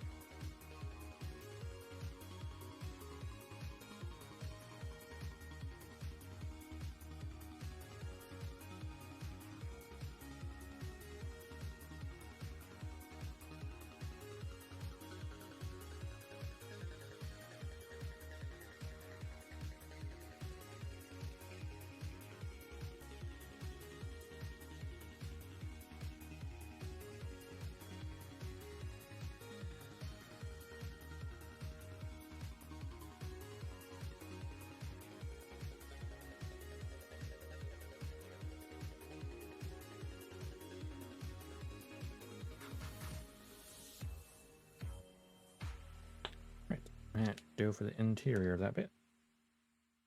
No, I need 1, 2, or 1 and 3 rather.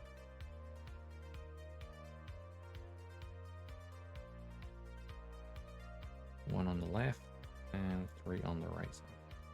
Or at least my left and right. Technically the opposite on the actual thing because it's facing me. And that's the end of our little pre-plated kit. Or pre-plated fruit. Runner.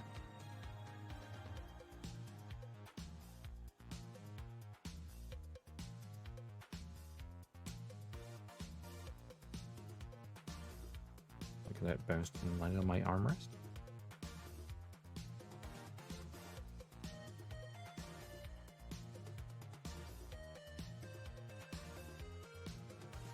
Is there a specific orientation for this? I believe there is.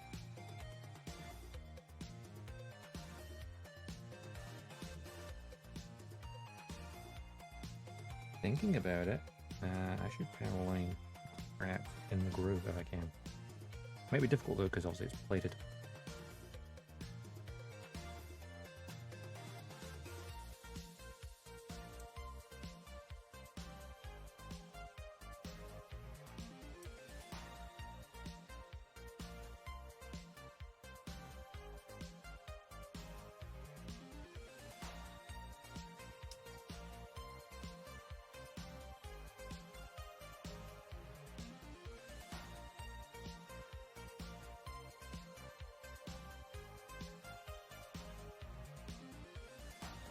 One of these little nubs all tied up.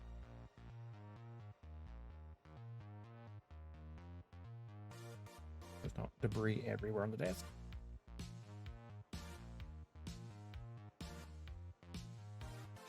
Let's see how well this works in this little section here.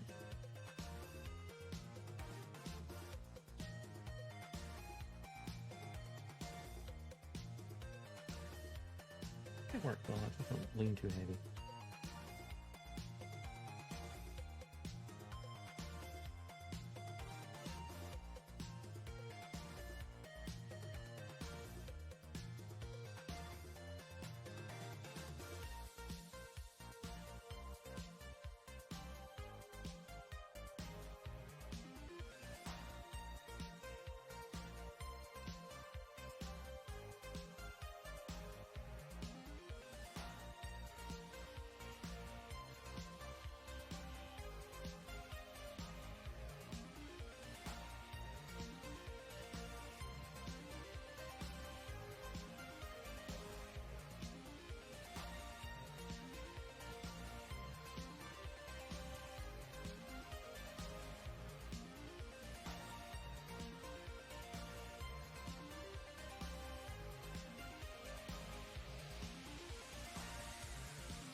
So it doesn't stick that well in between there because obviously it's metallic.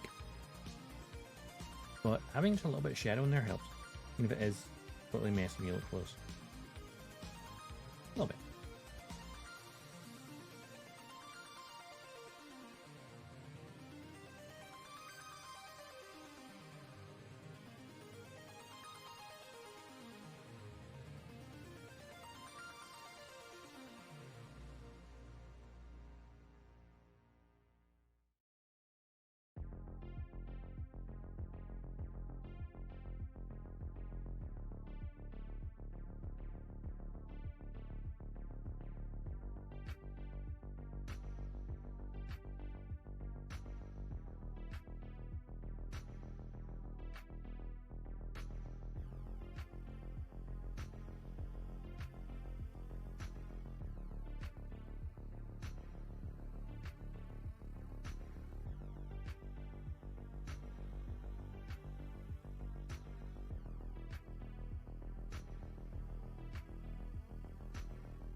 Now I can get the top part on. Alright, lining this up to be fun. Line up fairly well. The biggest issue is polycaps.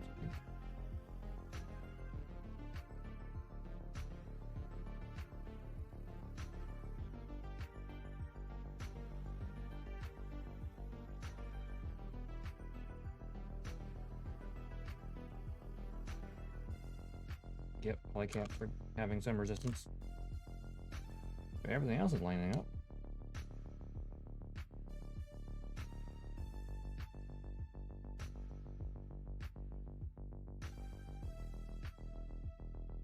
I wiggle the polygon a bit.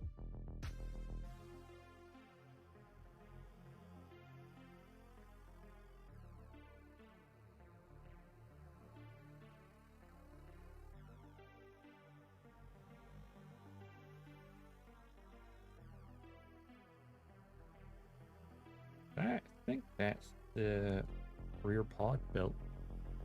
The railgun will attach here. Radar dome on this side. So it's a matter of analyzing the exterior parts now. And I could literally plop down to there. It's a part of Rex you don't see that often, because you're always seeing it in the front.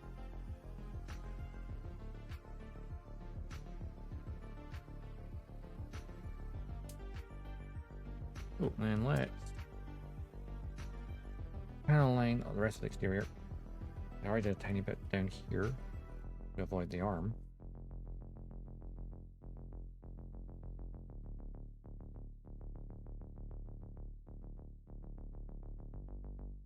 Water quickly.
Let me focus on one slide at a time.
Yeah.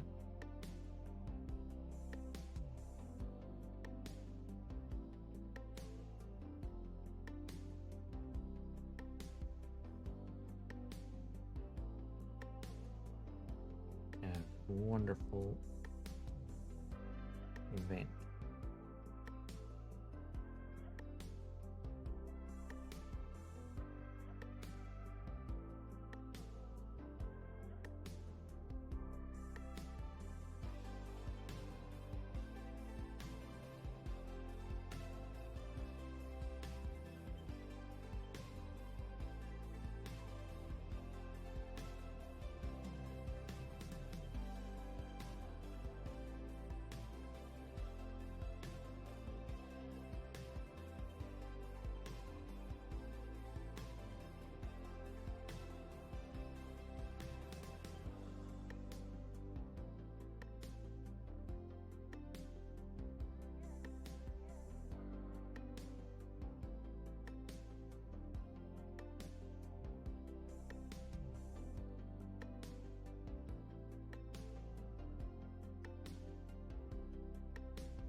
I love events like that.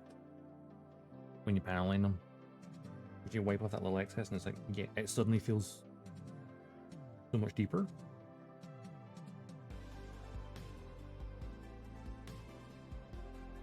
It's like one of the favorite parts of paneling the event.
Hey Shin. Yeah, Metal Gearing. It's been a few weeks since we worked on... The lower bodies where we let off last time. We've been working on this back area now. The weapons pod. All the lovely missile launchers. Ones that they can... Okay, they're slightly difficult to open sometimes. But, yeah. Yeah.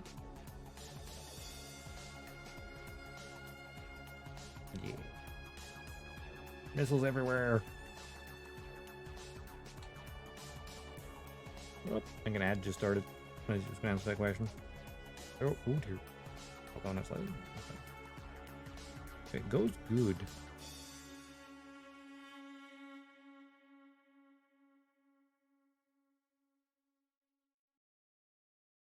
How's it working on this side? I'll let the ad finish first. Before I answer more fully.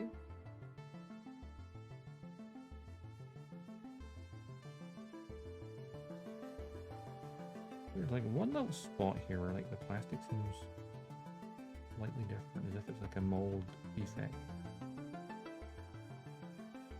Weird. But yeah, going good. Making good progress on the rear weapons pod.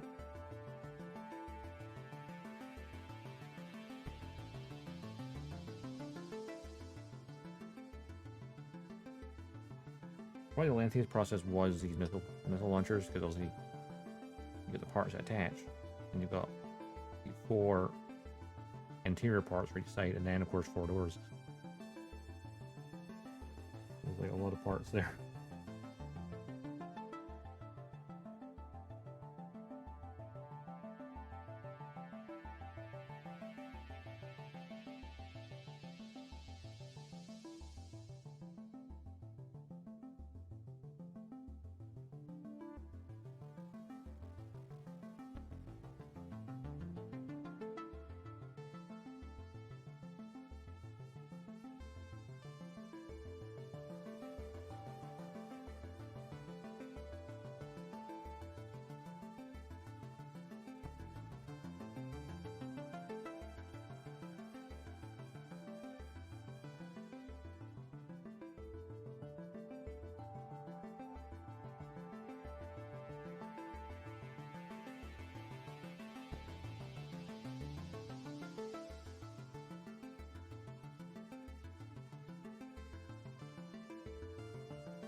It's such a really awesome kit, because like the layering of it, like how you have the inner lighter color and then the exterior heavier armor, like it's all the way throughout the thing, pretty much.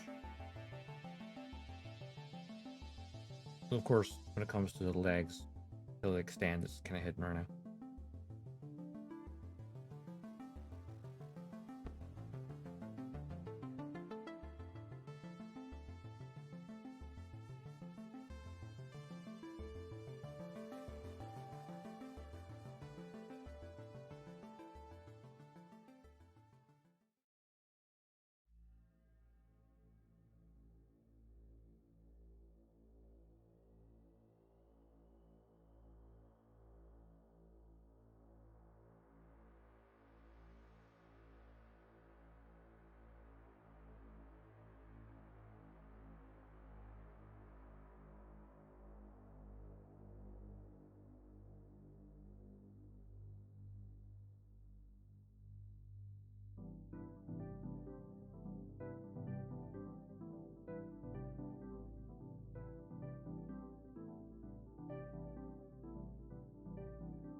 And there's a little bit of groove detail at the back here, like just shallow enough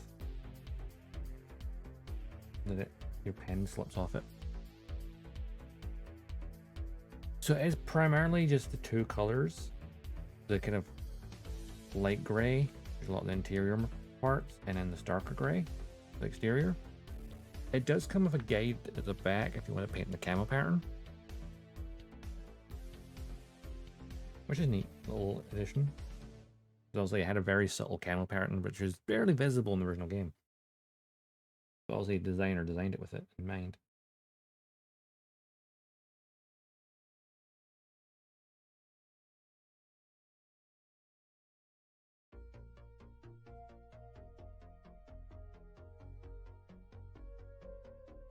But pretty much, it's just one gray on the exterior, and then the one gray for the interior parts. There is some of the like darker, kind of black gray parts, like here. There's also some parts in the legs as well. And there's these 3 plated parts, which are a nice little addition.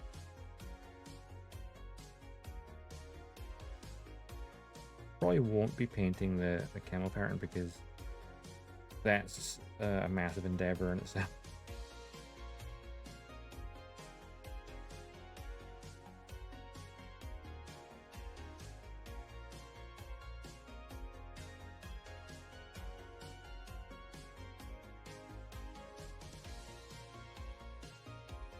tempting as it would be to do.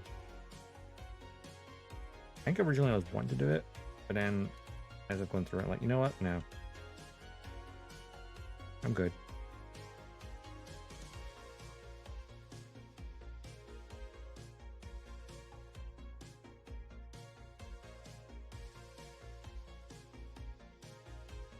What I'm surprised though is it doesn't come with any markings at all. Like there's no water slides, there's no stickers, just no markings. So I'm going to maybe have a look, see if there's any like aftermarket, like warning stickers and stuff for it, from water slides. Because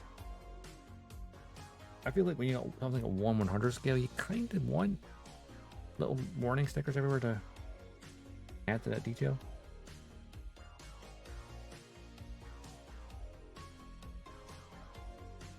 Of course, I say that I didn't do that my strike. I was just going to get the water slides for it. I haven't done that yet.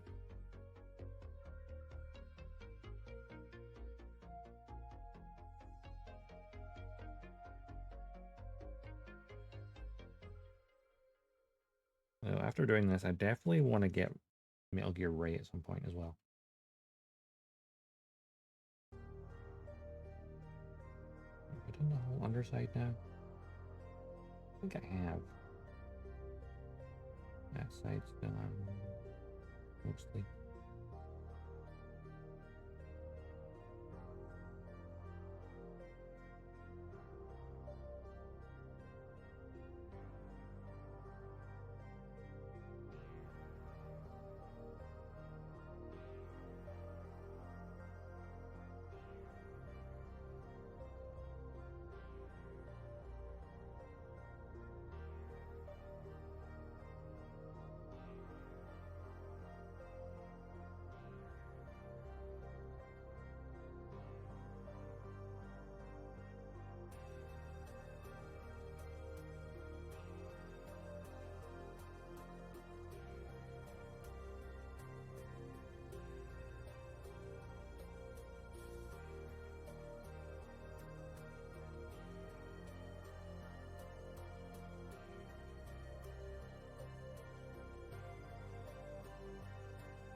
One thing I do have to actually paint though is Liquid Snake to go inside the cockpit.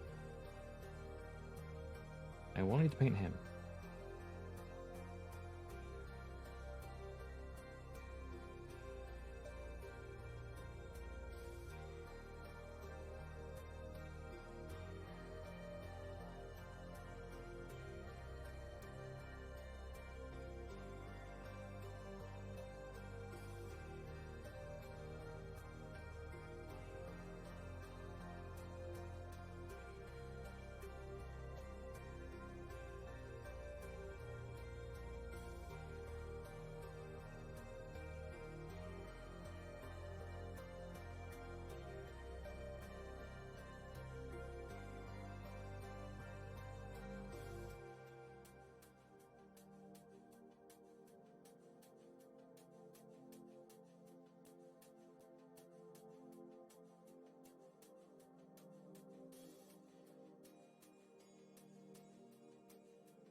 This is where the fun begins.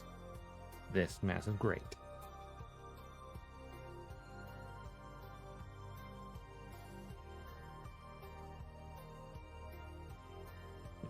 my eyes while I'm doing this.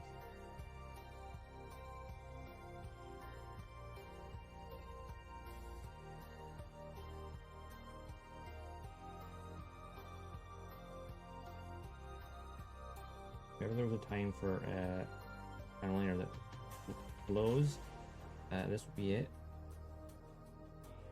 Wait, I think I have a full tech, don't I? Or brush tech.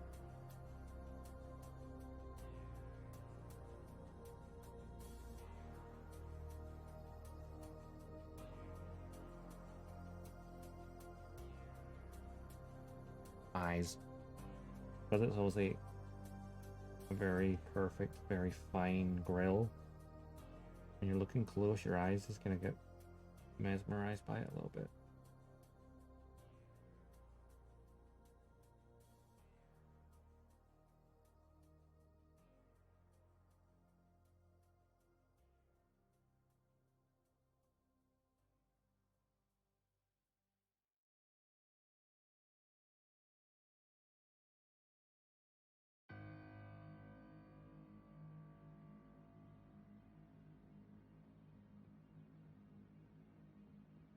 Okay, that looks... It's subtle, because obviously it's grey on grey.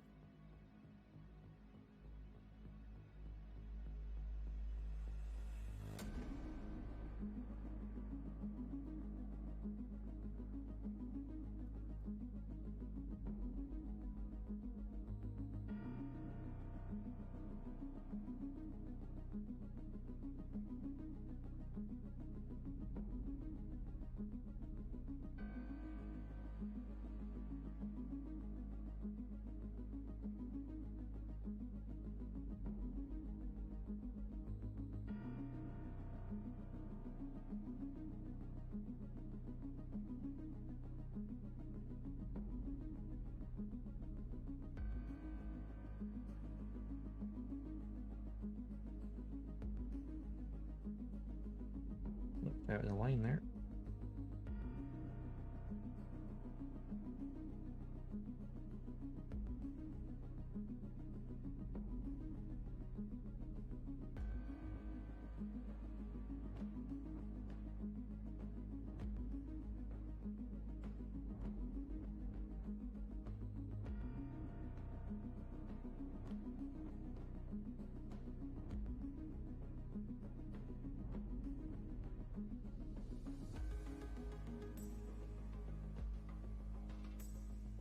I love how I started building this in February. I've just been doing it on and off. It is a big kit. And sometimes you want to do a little high grade to kind of cleanse the palette.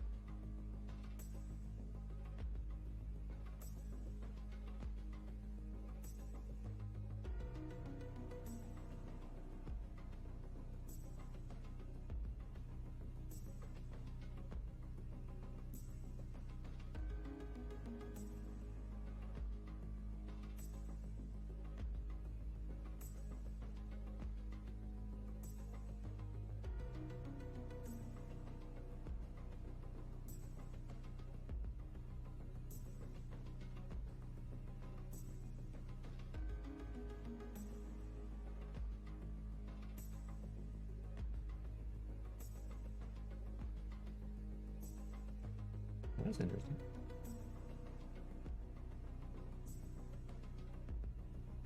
Well, it's not perfectly symmetrical.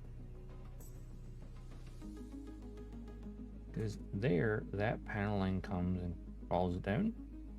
But on this side, it doesn't, it just stops. It doesn't fall it down into the groove. Interesting. Or did I just draw in there and I don't realize there's not a paneling? No, there's definitely a line. Weird how there's a line that goes down here, but not on this side. That's strange.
Hey, Killer Bee, how's it going?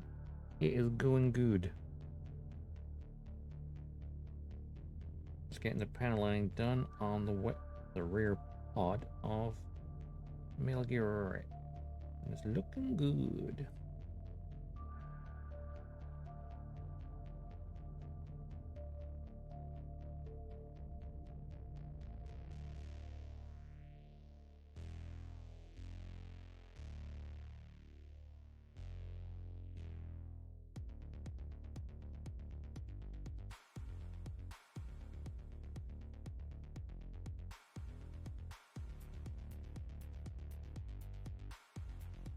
I think that's the pod done. Check, there's no panels I've missed anywhere.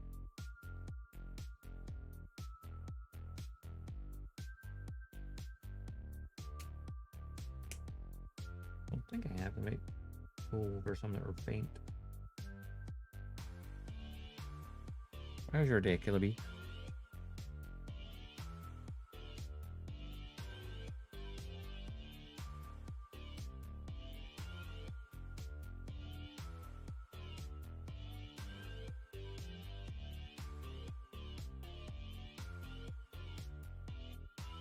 Going good, just listening to some music with the kiddo before start building. Ah, nice, nice, nice.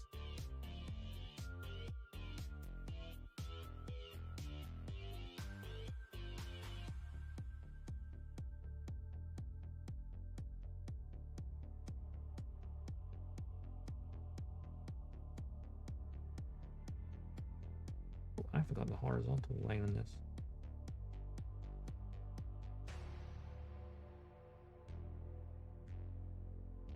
That was vertical lines, but the one horizontal. Or three horizontal.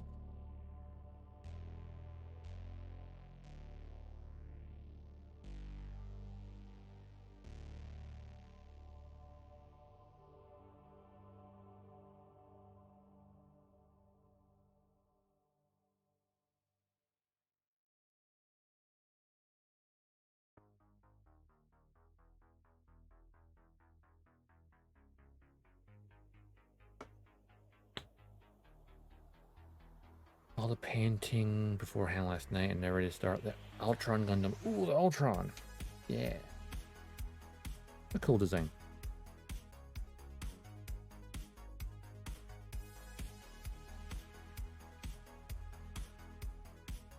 So many great designs across so many different franchises or different universes. Wait.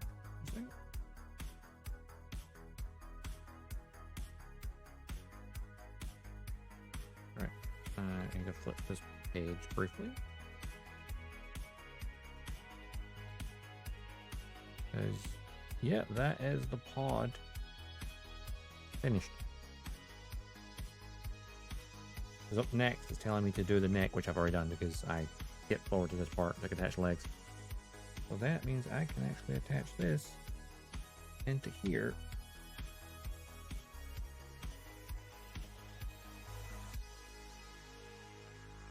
Oh, P-band expansions for it? Nice.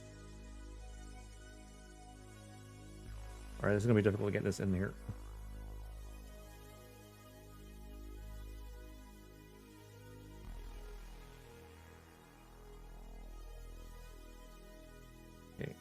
Be careful, because I feel like this could snap if I'm not careful.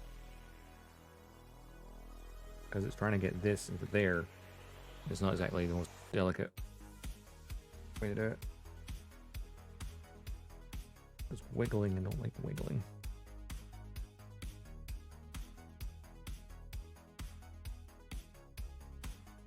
Oh, come on, come on, come on, come on. There we go. Because obviously that's meant to rest into there. And it has a little bit of give with that as well, so it can go back a bit.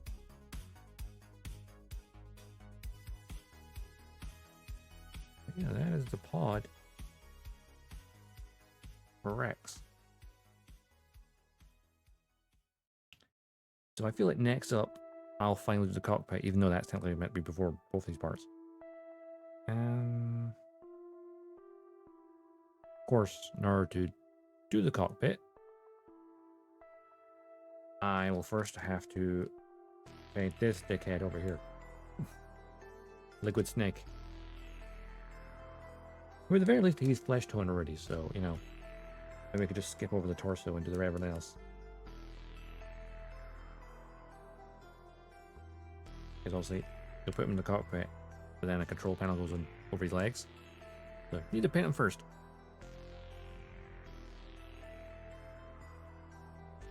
I got Snake with a stinger, Grey Fox. We make a nice little display piece, especially on the base as well.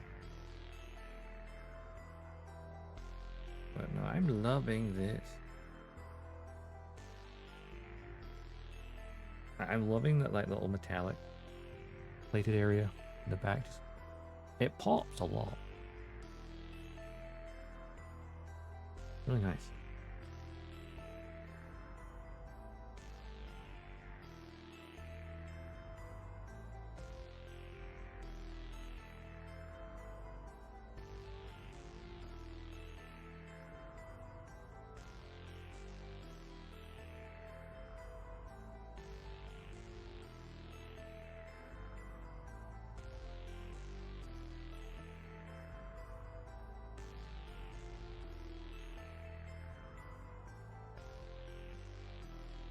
And of course, I'll need to then build like the railgun and the radar dome on that side and that side. Actually, what's everything? Finding space. But obviously, metallic part. Yeah, metallic. It's just because it's just in there so nicely, isn't it? I love when they give you like little metallic parts. It's an extra little bonus. And something that Kotobukiya is pretty good at is like giving little extra bits to just help things pop.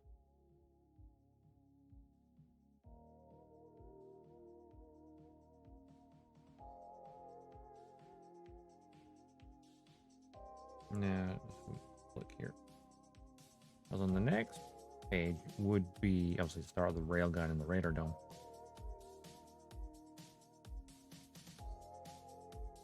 And if I go back a couple pages, I'll get cockpit, the head.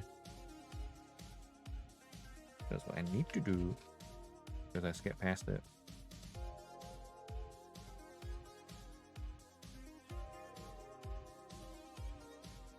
But the part of the head which is off me is this right here. Liquid Snake. Needs to go inside it. And then this panel goes over his knees. That's the one thing that stopped me from building the head, because I've not painted him yet. Once I paint him though, the head will be somewhat simple.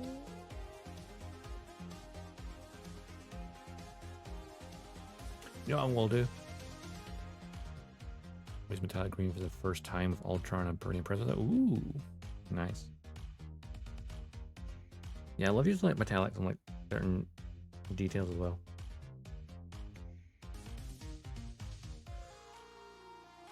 I feel like if the entire thing's metallic, kind of cool in its own way, but like little metallics here and there just make something, certain details pop.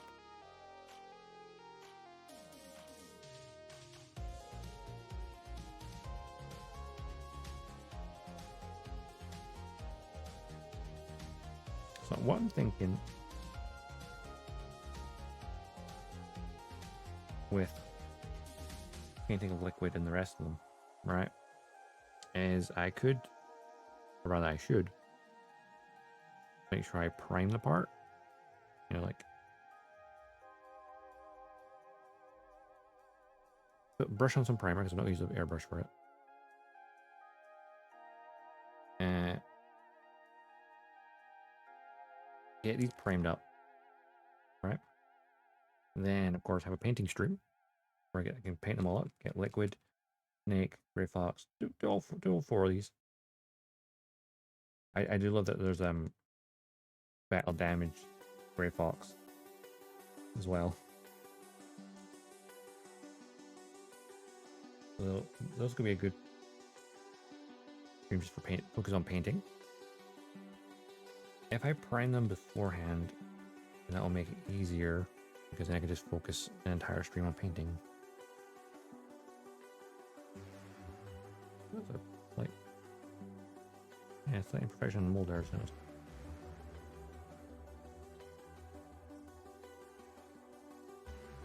and as for, I actually built that a bit faster than I thought I would. Only half 4. Normally I go to like 5 or 6.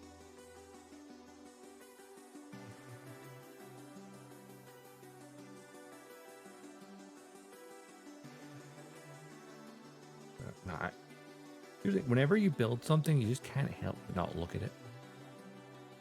And tall geese flugel use chrome and gold metallic decals. Oh, that sounds amazing. I feel like how on like metallic detail. Actually, no, I did do metallics. Like on the high grade origin we finished last week or last time. How I did the little metallic on the right and left shoulders. I put a little bit metallic red and green to be like the nav lights, which doesn't have it on the box or anything, but the real grade 2.0 does have that detail. And I was like, you know what? These little parts look like they could be nav lights, so I'm going to add the metallic in. And it's a really nice touch, I think.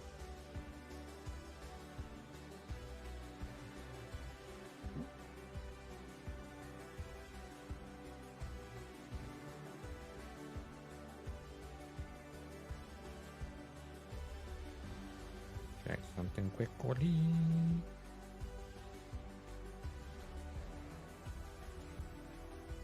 Now, even though I haven't got the head built, could I maybe, I don't know, build a railgun?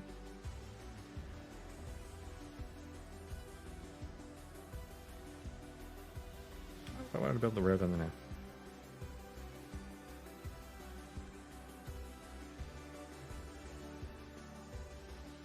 Phone. Making noise.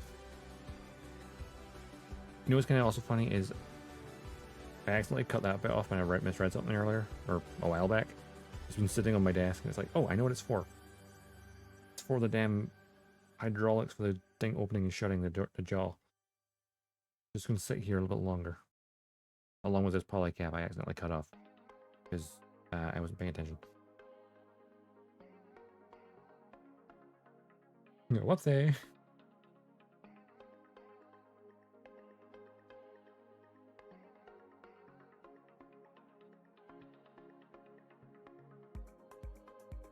It's really just liquid holding me back from the head.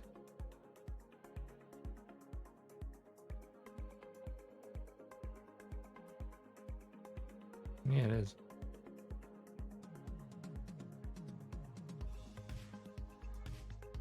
Yeah, let's move forward a bit. That's where we just wear the body, which we've already done. Then we have, wow, actually I think the railgun's quite intricate. Oh wow, actually this got a lot of detail on it. I'm looking at this for the railgun and like, I see a lot of numbers. The railgun's gonna have loads of detail. Hell yeah. Actually, looking at all the parts here, the railgun could almost be a stream in itself. This is gonna be crazy.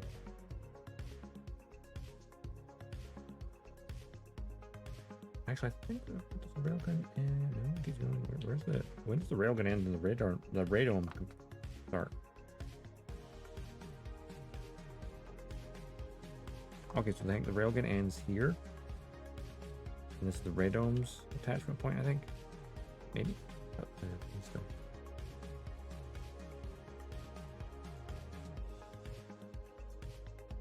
No, that's what. Okay, the railgun ends here, and then the radome still starts here for number 49.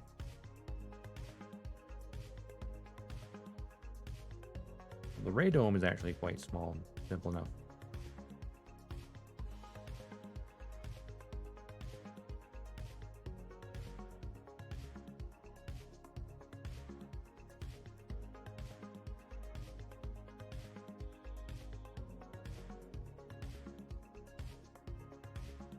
I think it's funny, like, as a color guide for doing the, if you want to do the camouflage pattern. What's interesting though, like with the camouflage, even just like the base color is lighter than this. It's more of a light gray compared to this dark gray. It's kind of weird.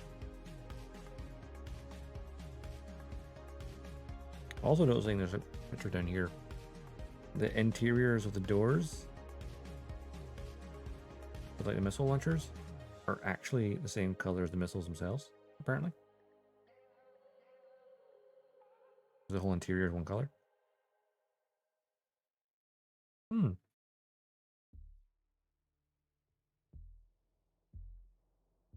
Also, it's even got gold. How to paint the gold parts? Like, it's already plated. Why would I ever paint it?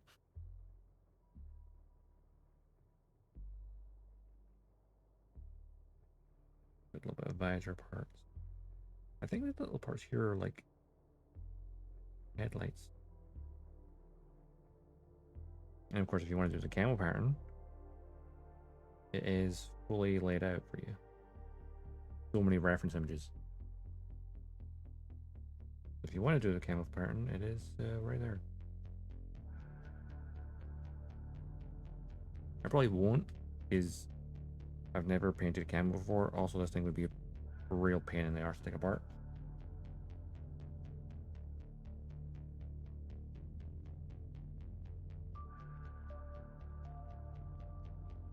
Noticing there's no color guides for the actual figures, which is kind of silly.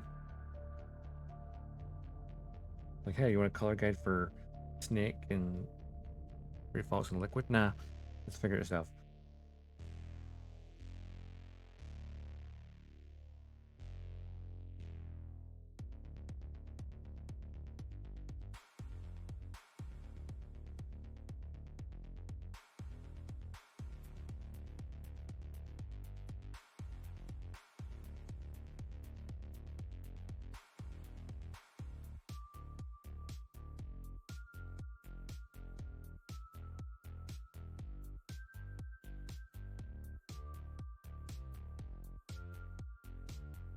Weirdly enough, I might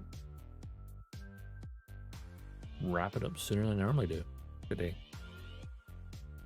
It kind of works because I was getting a little bit of a headache, which has subsided a little bit now that I've got more water and taking some pills. Taking some sinus relief stuff. It helps. And the fans on as well, make me cooler. Yeah, I might just wrap it up. And then for next time we work on this, I will get Liquid primed. And the rest of the figures, I'll get them primed up. So that we can just, like, next time just go boom, hit the ground running and paint them. And then, of course, there's plenty to let them dry. And then, once it is dry, I can then build the head.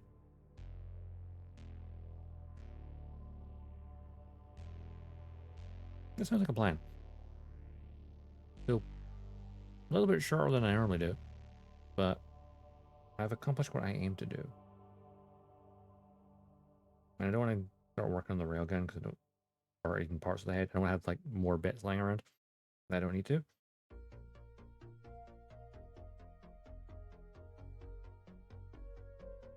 I can't help but keep admiring the side bits. Like the gold, the brass looking area just looks so nice. I wish there was more metallic parts throughout the whole thing. I think that would have been really amazing.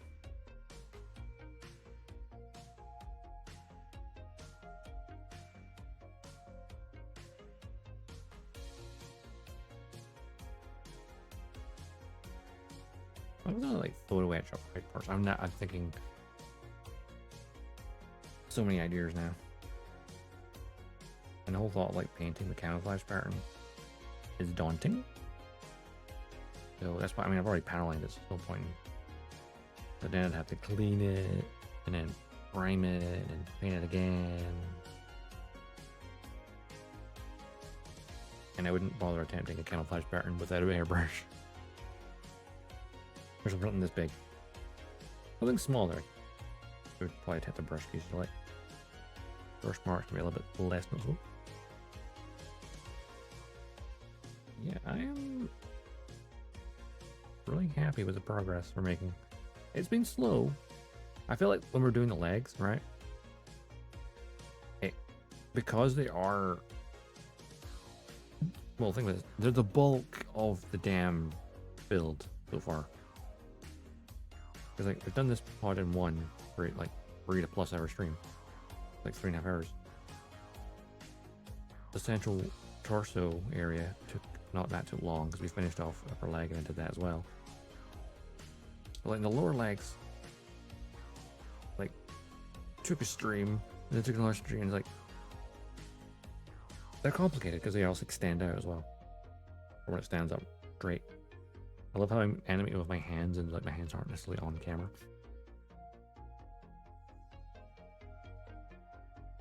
But yeah, I might wrap it up there. And then even maybe today I'll get liquid primed up. R2! I need to get an R2 kit, I really do. That also reminds me, I need to paint the X-Wing at some point. It's funny, we built the X-Wing really quick and she can heart attack. Oh no. Yeah, the sound alert maybe be a little tiny bit loud. Metal Gear Delta. I am cautiously optimistic. Also, we've seen in-game footage, and it does look really impressive. But it feels like it's really high fidelity, really great lighting and stuff, but it feels like it's missing something. And it's that, for lack of a better term, piss-colored filter that the original game had. The kind of sepia tone almost. You just need to give it a put that yellowish filter on it, and I think it would be really good. They redo MGS5. No, they probably won't do that at all. At least not for a long time. Honestly, if Snake Eater Remake is successful, then I suspect that they'd probably remake Metal Gear Solid, which would make the most sense.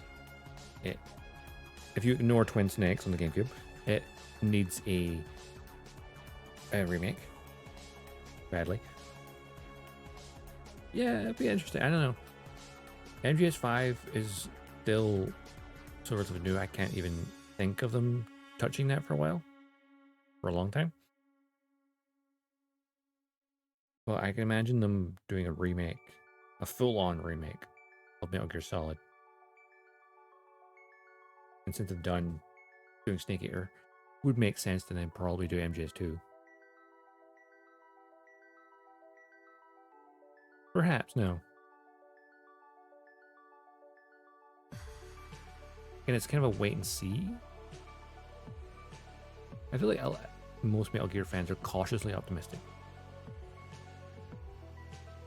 It's like, also Konami, without Kojima, haven't the best track record. Because Metal Gear Survive is a thing, which actually is not terrible. Why I see, I've never actually played it though. And of course, there's probably gonna be a Master Collection Volume 2, since they call first one Volume 1 after all. Which the Volume 2 Master Collection is probably going to be obviously MGS4, which means it will finally be off the PS3, along with like maybe Peace Walker, maybe Metal Gear Acid, Purple Ops, Rising Revengeance maybe as well. Pretty sure Konami is taking a page of Capcom and they did the RE Engine remakes. Yeah.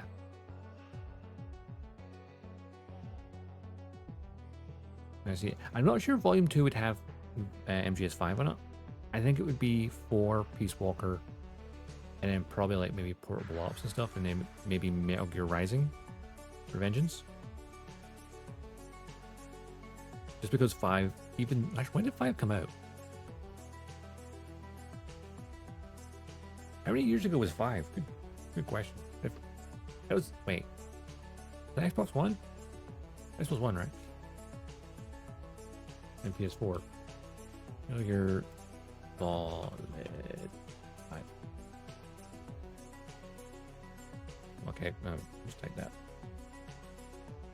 It was 2015. Is it nearly been 10 years since MGS5? What? That's crazy.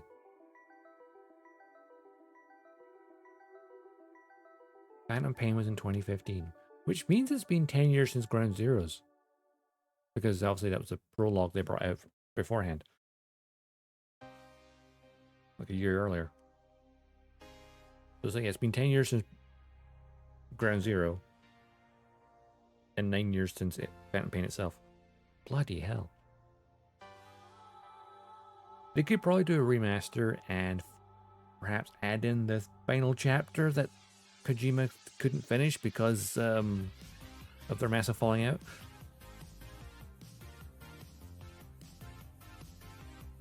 Yeah, I feel like David Hayter. Honestly, if they just had it as a paid DLC, like here is a David Hayter voice option, people were like, yes. Just double them in. Keith Sutherland was alright.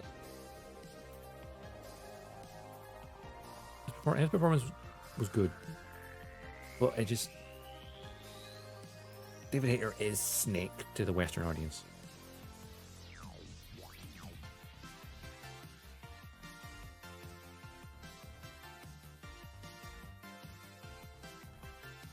So I'd also like to see them do a complete remake of Metal Gear and Metal Gear 2.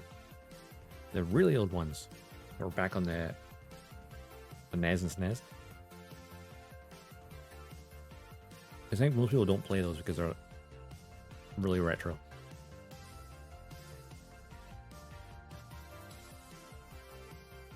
I mean, 1 and 2 is one big game. Ooh. Honestly, yeah, you probably could do that. Make it as... It depends on how much you can flesh it out. Because I suppose Metal Gear 1 and Outer Haven could be like the tanker in MGS2.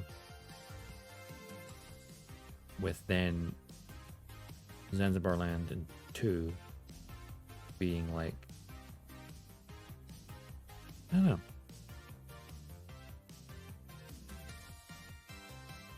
There's lots of potential.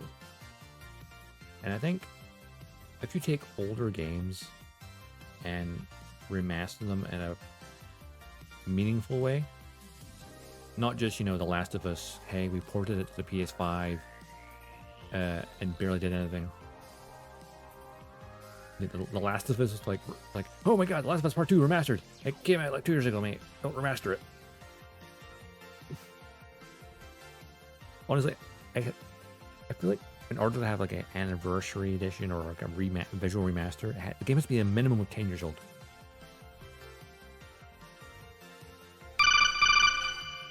Coleman? Hello?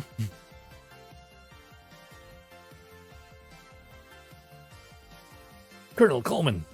It's a trap! It's a trap. NANI? Or be like, NANI? I feel like part of my, I changed my emotions. They're kind of somewhat hidden because of the shape, the glasses. Because my Alticon style glasses. Loud noises, yes indeed. The Wilhelm scream, Coleman has fallen in a well. Evening, afternoon. I mean, it's about 5 o'clock, so yes. Yeah, close to evening. Hey, how you doing, Coleman? Having a good evening? Yeah, it's pretty... Wait, how late is it for you right now? Like really late, right? That's a big lead. Yes. Rex is a big lead.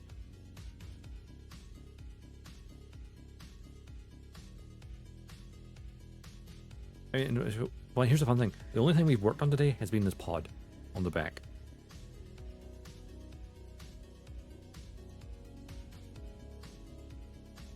Haven't touched the head yet because I need to paint liquid to go in it first. Because obviously the end, yeah. There's liquid. Oh look, there's a panel going over his knees. Need to paint liquid first. That's the task for next time is liquid and all the other figures get painted. So liquid gets painted, Snake gets painted, Ray Fox, both versions will paint because then I can decide how am I going to display him? Intact or after losing an arm? Actually, I'm pretty sure that's the one that's like meant to go like stomped underfoot. So I feel like I know how I'm going to display it. I think I'm going to have Grey Fox under the foot with Snake watching in horror with his stinger. Because that way the cockpit can be open as well, having liquid visible. Yeah, little lens, little 1/100 scale. Actually, I wonder how these compare. There's Mulaflaga. There he is. Mulaflaga, 1/100 scale. How does he compare to Snake? Let's see how accurate is Kotobukiya versus. They're about. Yeah, they're like pretty much the same height. I mean, he's not standing straight.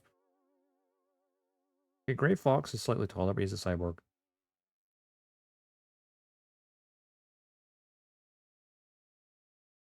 Yeah, they're very similar size. They are both from 100 scale, so that makes sense.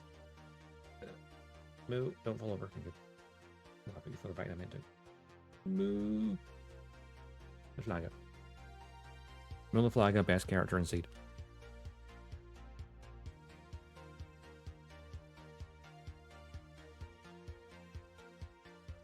Like Mulaflaga, he takes the Slugger Law archetype and makes it way better.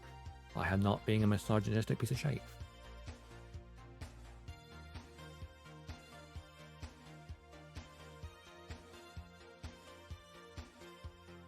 Yeah, there's a Gundam hot take. Slugger Law's a dick.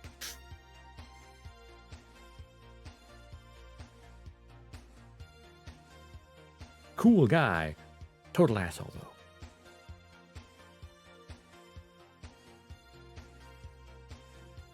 There's that gif where he like slaps I suddenly forgot her name. Mirai. On the bridge in front of everyone. It's like, no, don't do that.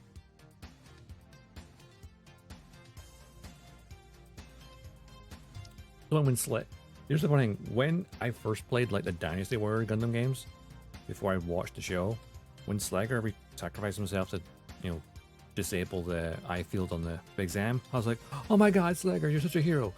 Seeing it when I watched the anime, I'm like, thank god he's gone. Bye, Slugger. No one will miss you.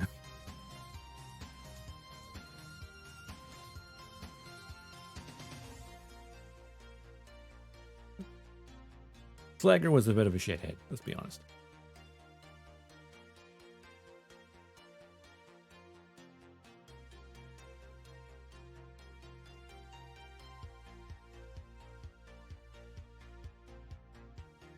Whereas Mulaflaga, his sacrifice and the seed broke my heart so much. Spoiler alert for a 20-odd-year-old anime.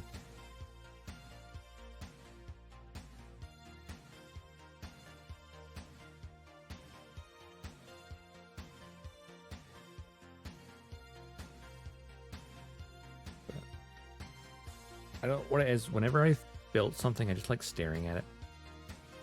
And even though this is incomplete, I love staring at this weapon pod because it looks freaking awesome. Like, I'll open up the missile pods. Missile hatches.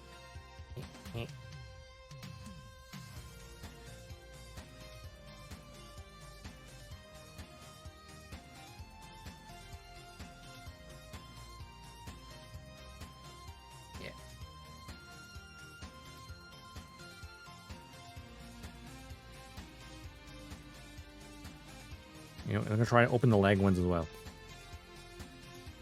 which are harder because the damn smoke dispensers are in the way.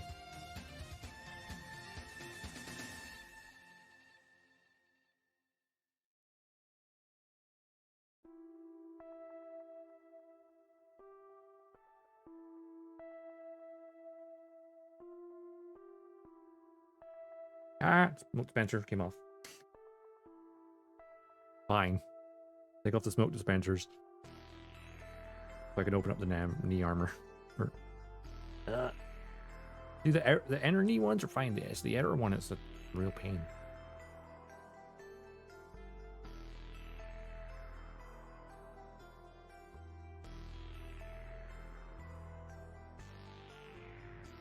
Like it's too tight or something. I don't know. Oh, there we go. Got it. Eventually.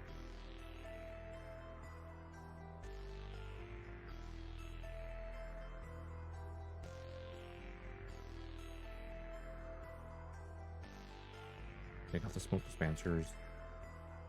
Ooh, don't run away.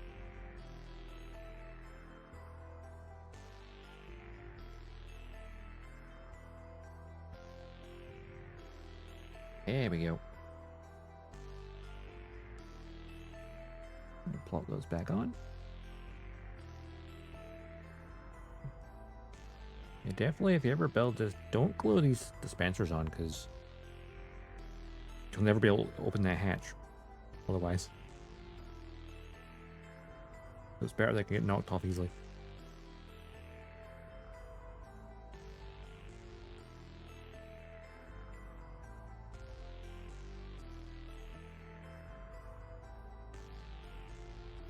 Having all the missile pods open now, I can't help but think of Eggman going, "Our whip systems full power!"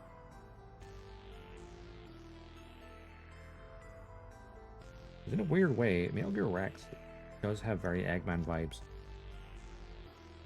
A little bit.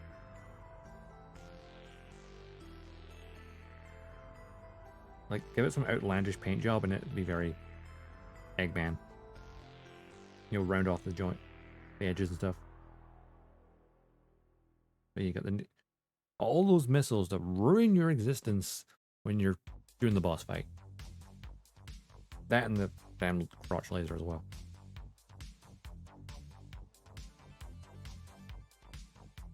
This is satisfying to look at, actually, right here.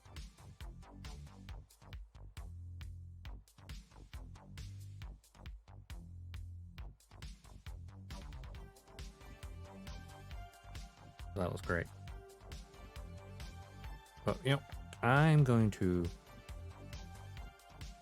wrap it up.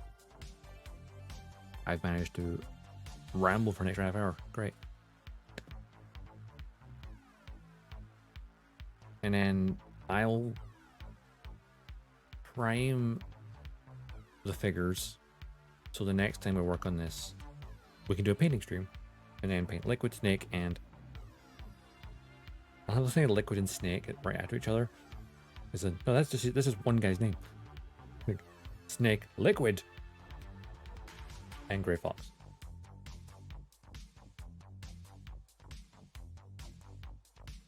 Yeah. Actually, thinking, when am I going to do this again? Do I want to work on this on Thursday, maybe? Because, yeah, while I didn't have a stream planned for Thursday this week originally, I now have it available to stream on, so I could do that. Maybe. So I might either do that Thursday coming or do it next week.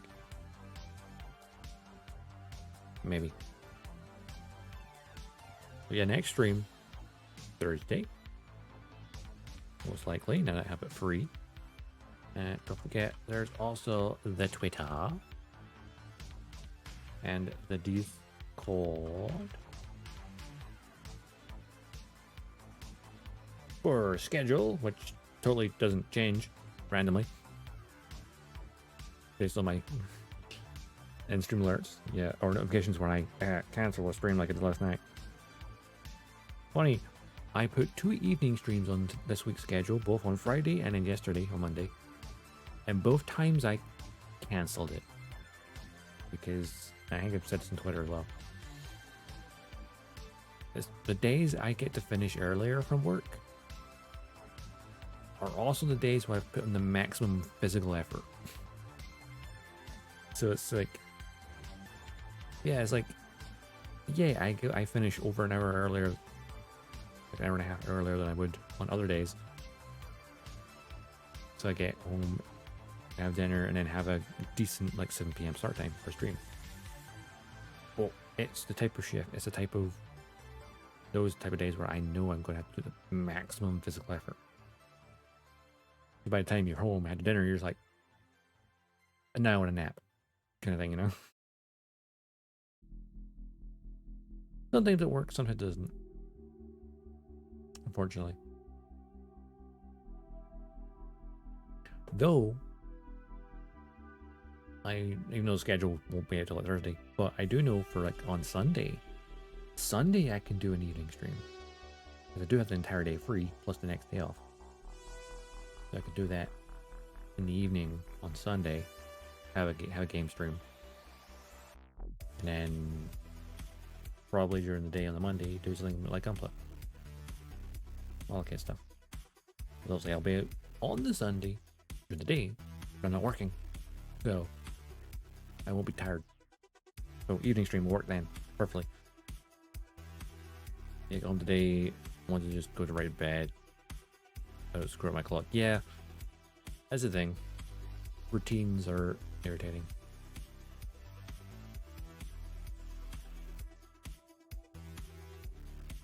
It doesn't matter how much you want to do something, sometimes your body's just like, nah. Denied.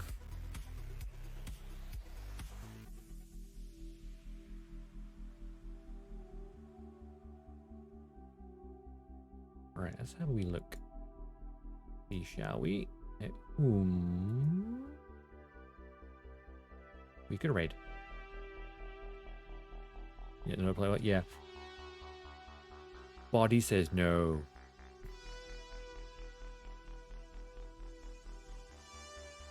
No activity for you. Nope. Yep. It's like that age-old thing of, I'm in my prime. Your knees, like hell you are.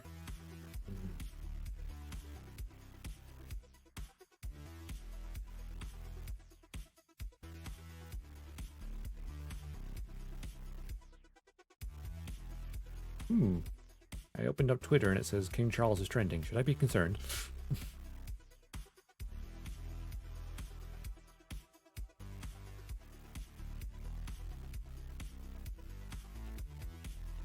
Oh. Okay, he's trending for a funny reason. King's fine.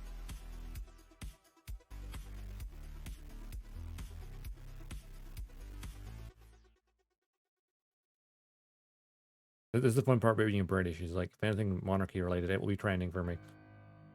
Oh, I'm keeping that page open. I'm gonna share that in Discord later. That's funny.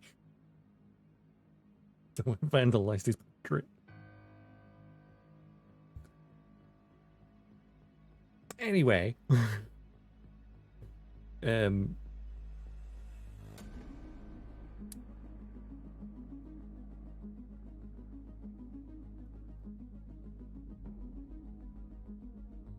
Scottish. I'm allowed to make fun of my monarch.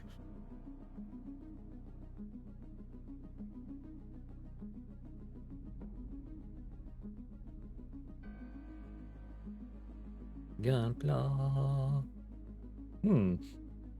It's interesting when you search the word Gunpla and in one of the first results is blurred and says, may contain sexual themes.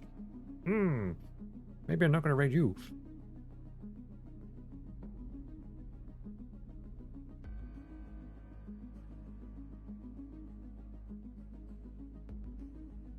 Kobo and Jojo Cash for any view. It's always funny when you see what's trending and like, huh. It's always changing. Sometimes you look at something, you disable that. Oh yeah, the adult content stuff. Yeah, I feel like depending on what you're actually doing, change tags. I get it. Sometimes people are a bit more spicy with their chat. Fair enough.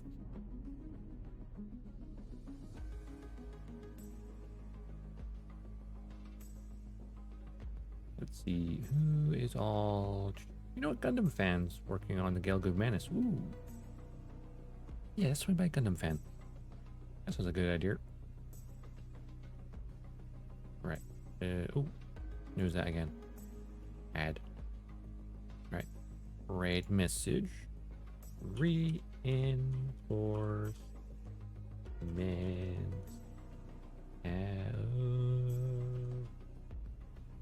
Arrived.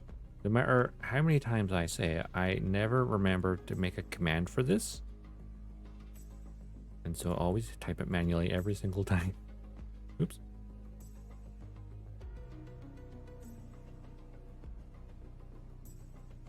Right. Hit. Doop. And then right channel.